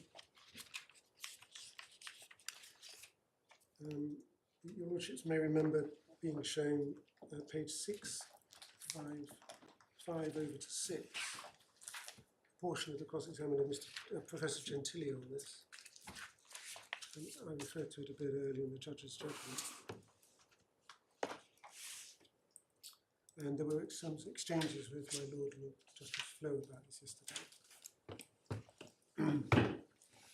His evidence being that if A is asked not to receive, has asked not to receive the upfront, but asked B to pay C,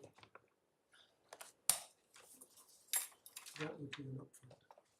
And he was dealing with a situation where the bank's effectively acting as the agent for the That may, I wouldn't dispute that. That may well be right. So I'm not sure you can really get much out of that. All I can You've got other get, points. yeah. But my other point. We haven't got that much time, Mr. Cox. So let's not concentrate on something. We've looked at it. We'll have to make our minds up. Yes, my point is really the economic effect, and it's very hard to see how this should make all the difference. Well, I follow that.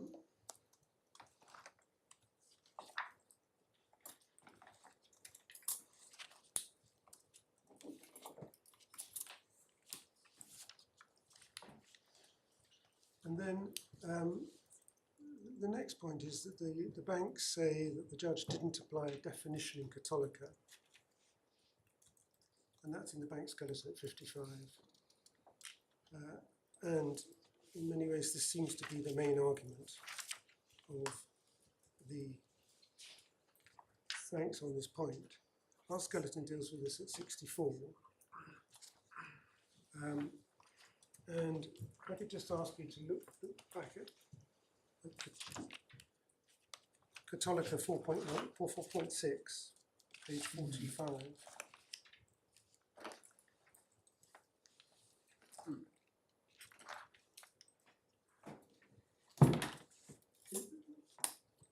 This paragraph, your Lordships will remember, is the one in the descriptive section dealing with swaps. Paragraph 10 at page 436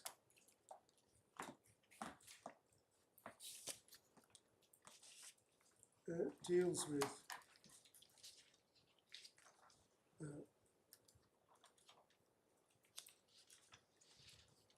what is the upfront.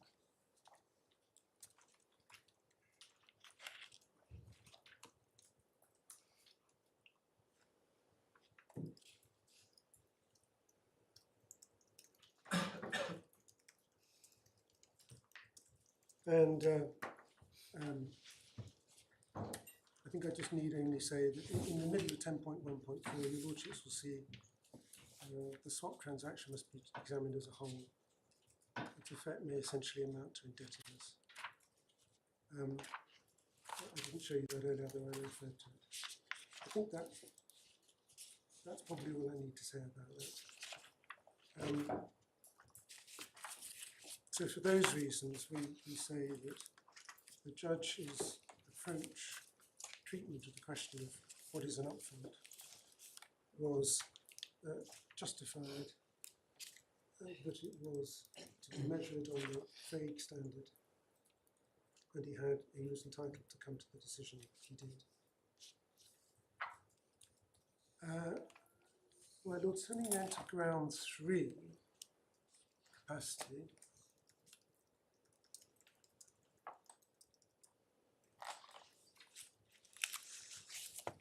And this is in our skeleton, paragraph 66, which is C3, page 78.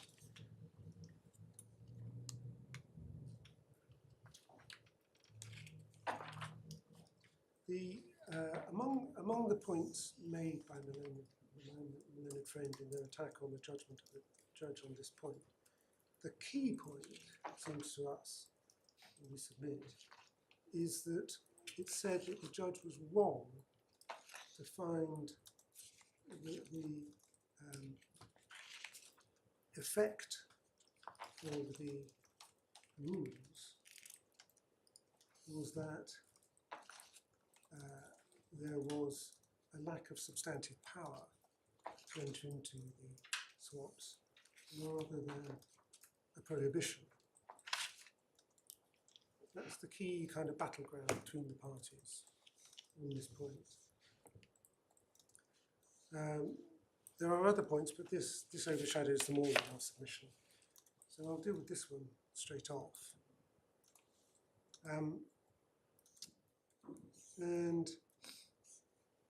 What I propose to do is just to show you how the judge treated it, and then show you the material on the lack of substantive power in important material in Cattolica and Haugesson, and then wrap up with the rest of the points.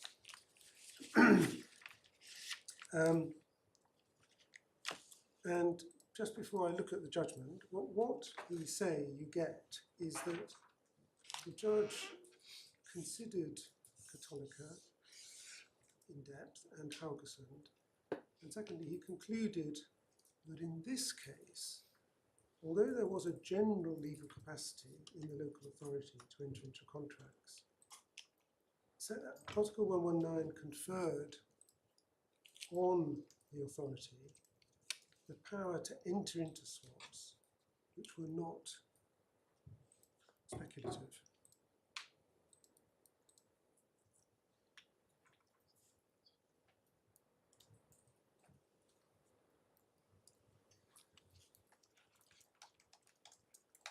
And that supports the characterization of the issues that was one going to capacity. So the judge, paragraph 112,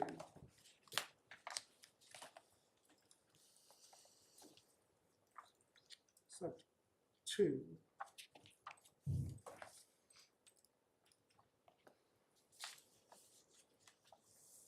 and I just want to take this section quite briefly to show you the way the point is put, rather than every supporting detail. So sub 2, where the prescribed activities of a kind which is inherently wrongful, the statute is more likely to be a prohibition, where by contrast it prescribes a particular kind of legal entity from entering into the type of contract which other legal entities, legal and natural persons are free to enter. It's more likely to define legal abilities or substantive powers. And sub 4, the fact that under the legal system in question, legal persons with general capacity to enter into contracts is not necessarily determinative of the question of whether other limitations on the freedom of the corporation to enter into other contracts of a particular kind raise issues of capacity as a matter of English law of categorization. Taking a legal system where both recognises a general capacity of legal persons, but also a provision of the kind considered in the previous subparagraph, that can be rationalised on the basis that a lex specialis overrides a lex generalis.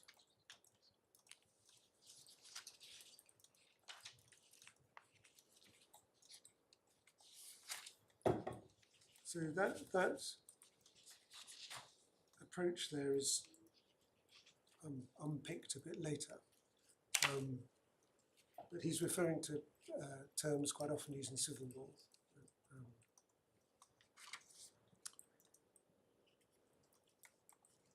And we'll see that. So reading the judge at paragraph 194,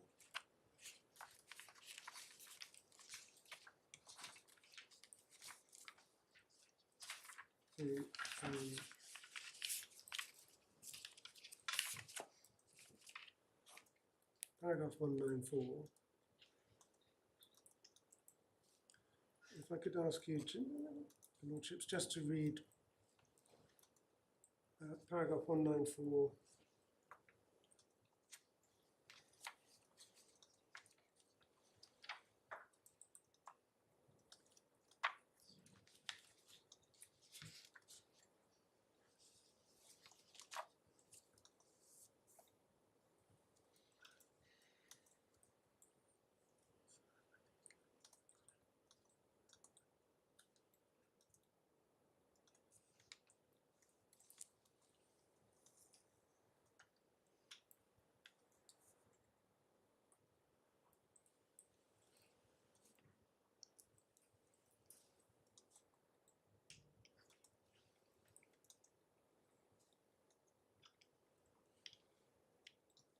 and then 195 sub 3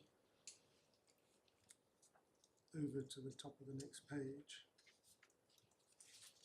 And then if you would 196, and then I'll make my points on this.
So he begins in 194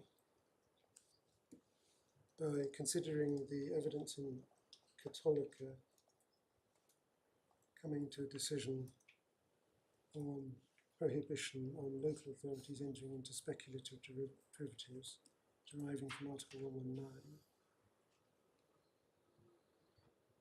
He then considers at the bottom of 195 and sub 3 the proposition that because the Supreme Court had ruled that the aleatory nature of derivatives was incompatible with what local authorities had to do, that would lead to the conclusion that they couldn't enter into any derivatives because they're all aleatory.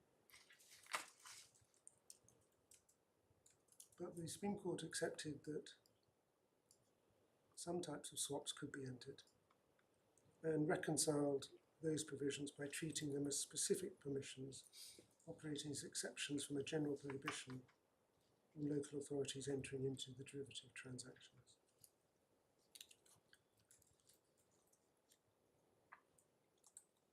The law provisions only allowed what normally would be prohibited, with the result these provisions were above all exceptional and had to be narrowly interpreted.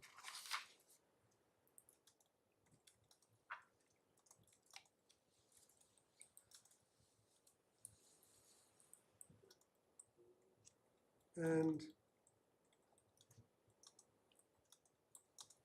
the submission that we make in light of this is that the judge is right to look at the effect of Cattolica's analysis of the powers of local authorities to enter into swaps as being one in which Article 119 allowed swaps provided that they were not speculative.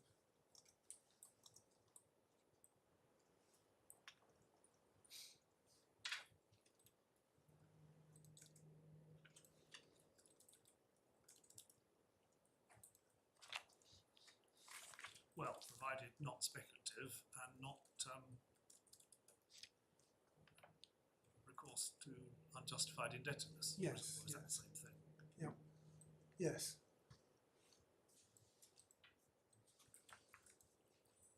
Indebtedness not for the purposes of investment.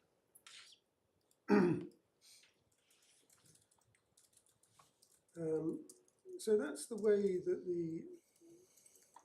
that briefly just going into it, straight to it, that's the way the judge has analysed the evidence from Cattolica.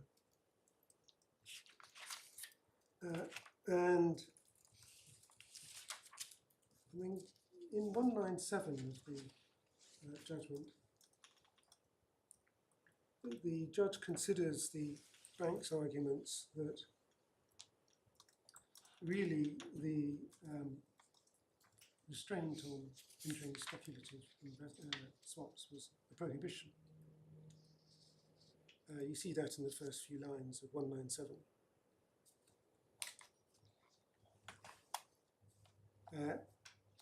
And he says, I'm satisfied the effect of the Supreme Court's decision was as a matter of Italian law, local authorities lack the substantive power to enter into derivatives, rather than that they were acting illegally in so doing. So this is, he's here considering the bank, the argument that the bank is now making. And in the subparagraphs that follows, he refers to in detail the language of Cattolica. I wasn't proposing to take you through that. In one, just continue showing you the treatment of the issue by him. In 198, the judge refers to the bank's case, which was that if the Supreme Court had held that local authorities had no substantive power to enter into speculative derivatives, its decision was wrong as a matter of Italian law, relying on Professor Torquia's evidence. Of course, that's not now the issue. The issue is not that they were wrong, but that the swaps were not speculative on the true test. And the judge refers to Professor Torquia's evidence. And this again has been referred to by my learned friend in support of her argument in front of you. And in 199 he considers the objections that were raised fall into two camps.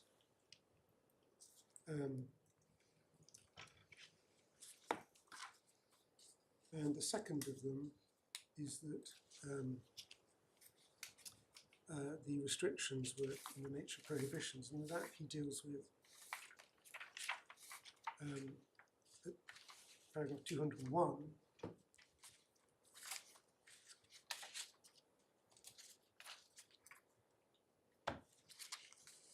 And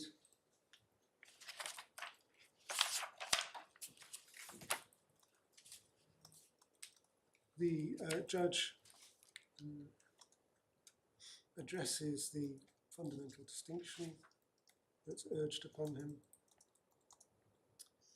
and considers the materials in the expert evidence, Professor Gentili, Professor Torquia, and the cases in sub 4.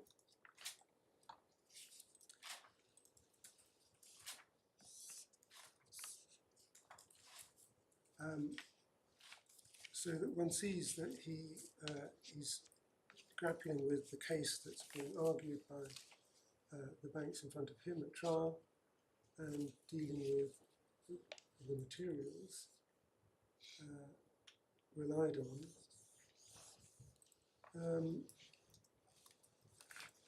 The other major area that he deals with is what Cattolica said about this. And that's the power conferring sections, which he summarised earlier, which I don't think I need to take you back to. And then he refers in detail to Helgesund, and we ought to look at that. That's in Authority Bundle tab 26, so that's volume 3.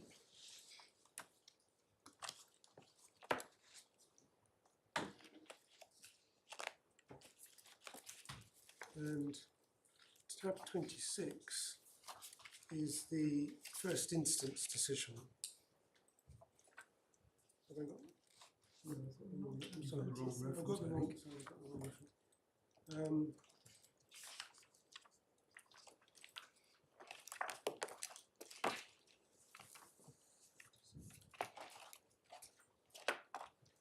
type. 46. I'm so sorry, my lord. The right reference, the first instance decision is 46. Yes, thank you, my lord. 46. So sorry. You want us to look at that? Yes, please, my lord. 46, Tomlinson J.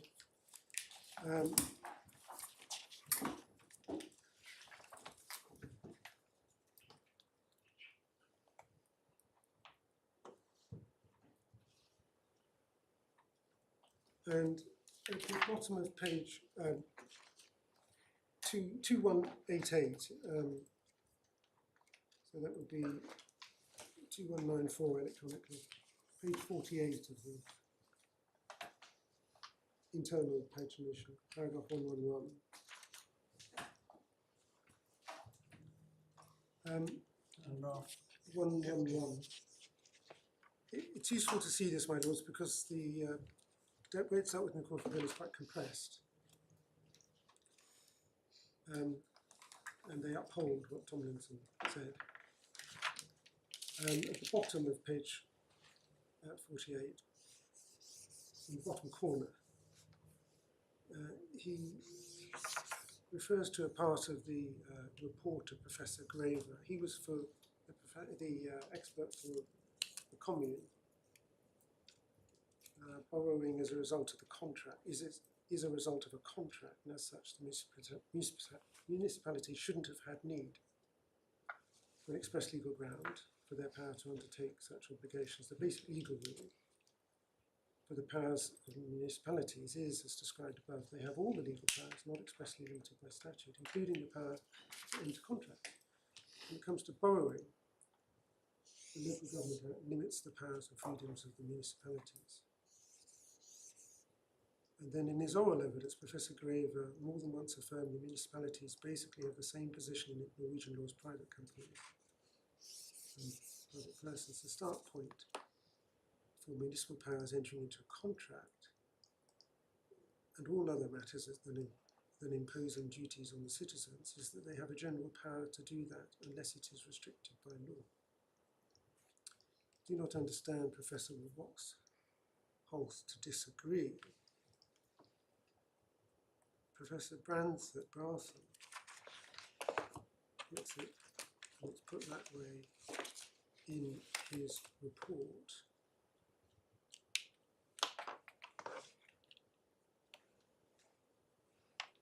So this wasn't a matter that was common ground.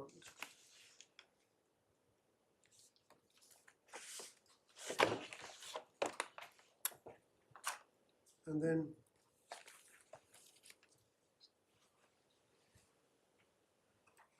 paragraph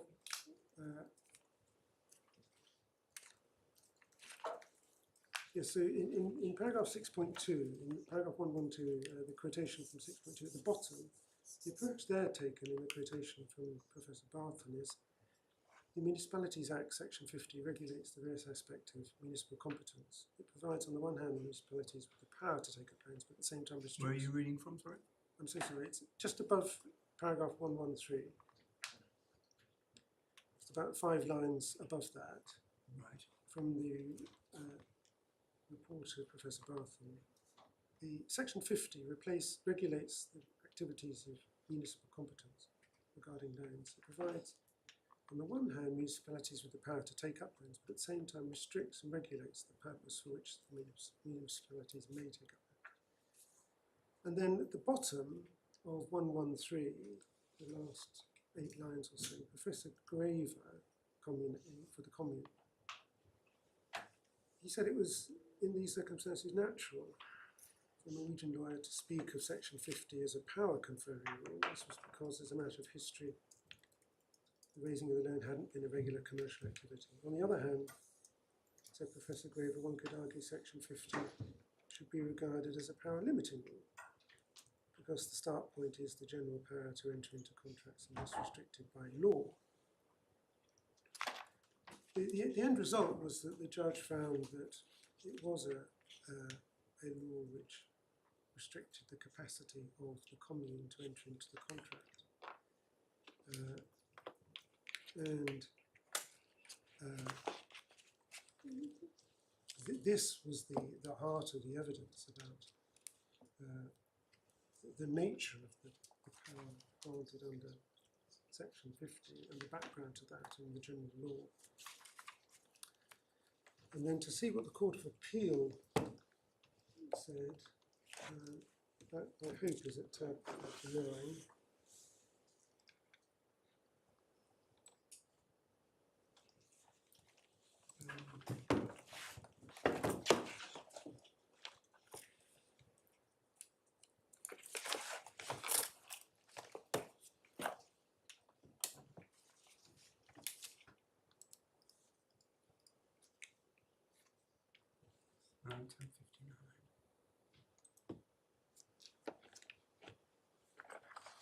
Tab 59. Tab 49, paragraph 55.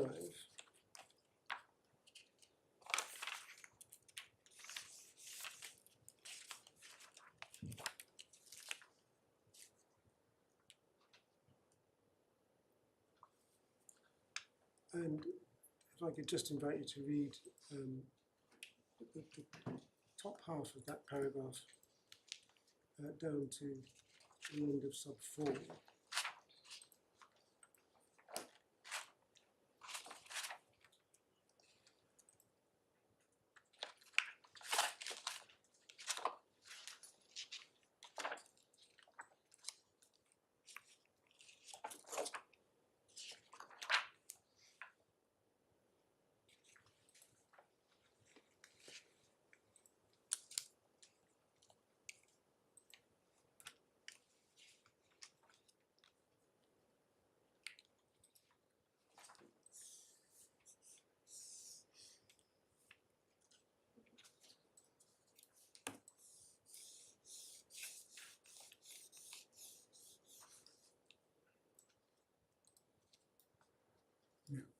And then the conclusion in 58, towards the bottom of that paragraph by Lord Justice Aikins, is Tomlinson was bound to come to the conclusion he did, that the effect of the 1992 Act, in particular Section 50, is to grant power to conclude certain types of loan, restricting their power to conclude certain types of loan contract. Now, so that was the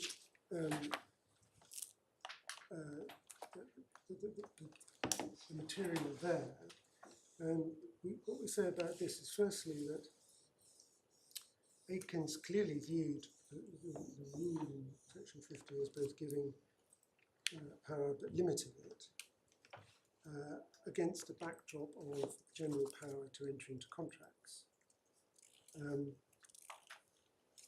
The evidence below clearly establishes that both those propositions are being made, although there seem to be varying views going beyond that, but that was clear. And the second point you make is that that position in Haugesund is very similar to the position you've got in front of you. This was a case where it was common ground that the authority had general capacity to enter into contracts. But then you have Cattolica providing that Article 119 allowed what would otherwise be prohibited, which was swaps that were not speculative.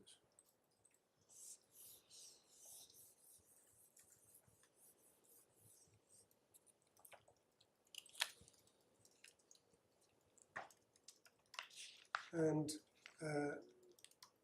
we say that in those circumstances, and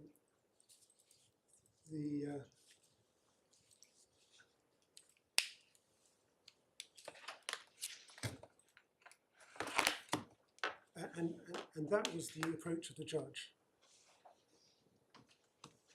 which we saw in his judgment. And in my submission, he had a perfectly good basis on which to treat the question of substantive power, given in that way, given in particular the way that Haugesund, so the cryptology had been expressed, and the similarities with the approach in Haugesund.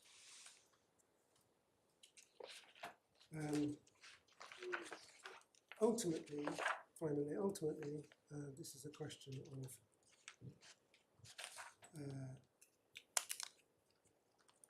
what is the Italian law,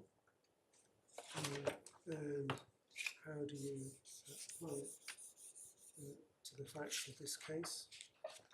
And then there is the question of the right approach under English law in light of the internationalist approach referred to in Haugesund. But the vital thing in this case, at the heart of it, like it was in Haugesund, is really what is the position under the Italian law. And so we do say to lordships that this is another area where Liars is much more applicable, and it's the Falk approach really. Was there anything wrong with the treatment by the judge of this issue?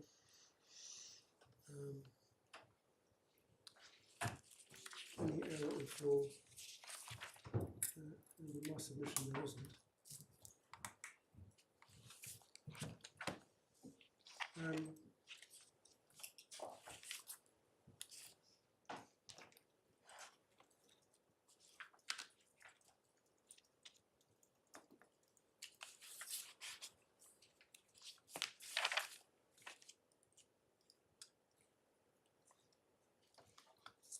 And then, my Lord,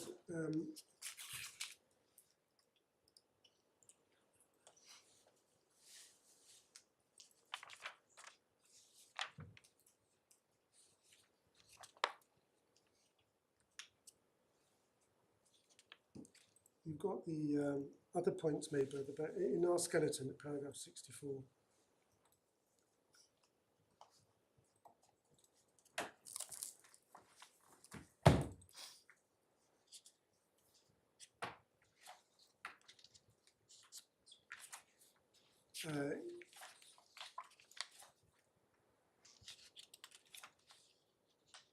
It's paragraph 79. Sorry, yes, I'm so sorry, I got the wrong There paragraph. was one other points made by the banks. My Lord, yes.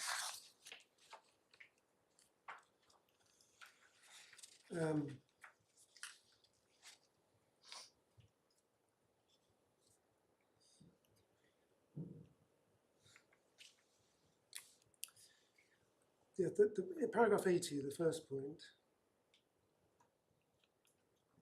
and this connects up with some exchanges yesterday.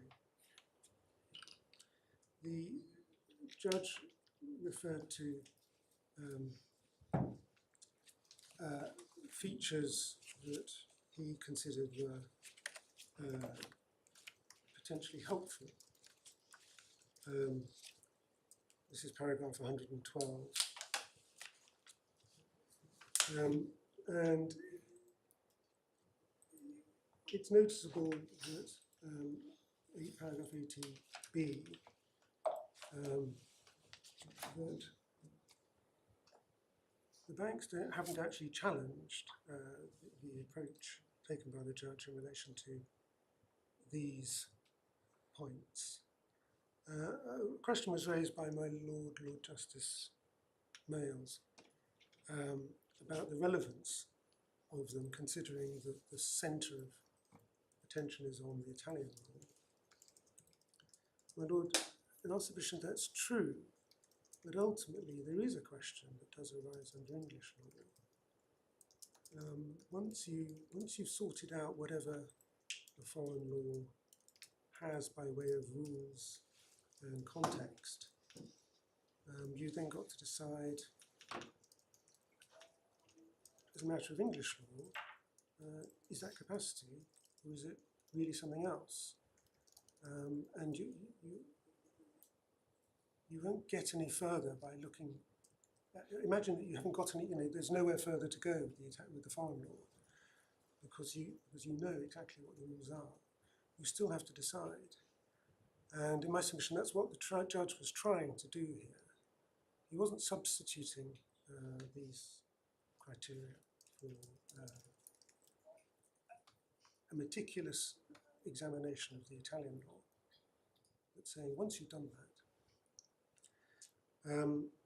in this case, the banks haven't challenged as such. I suppose it might have been English braces to go with his Italian belt. Yeah. Yes. Well, it is a question to be covered off. But I certainly wouldn't want to suggest that the judge was not applying Italian law. He definitely was, to the question of what the powers were under Italian law.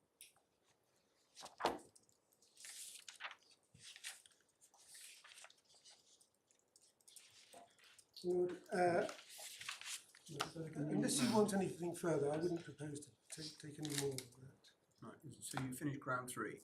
Yes. So that leaves grounds 4 and 5 in the morning.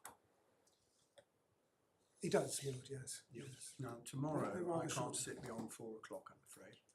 So I don't know whether you want to try and bid for an earlier start.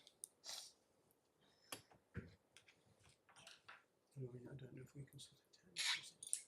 Sorry, I can't. Can you sit at 10? We can sit at 10. Oh, my Which lord, will yes. make up Thank you. time.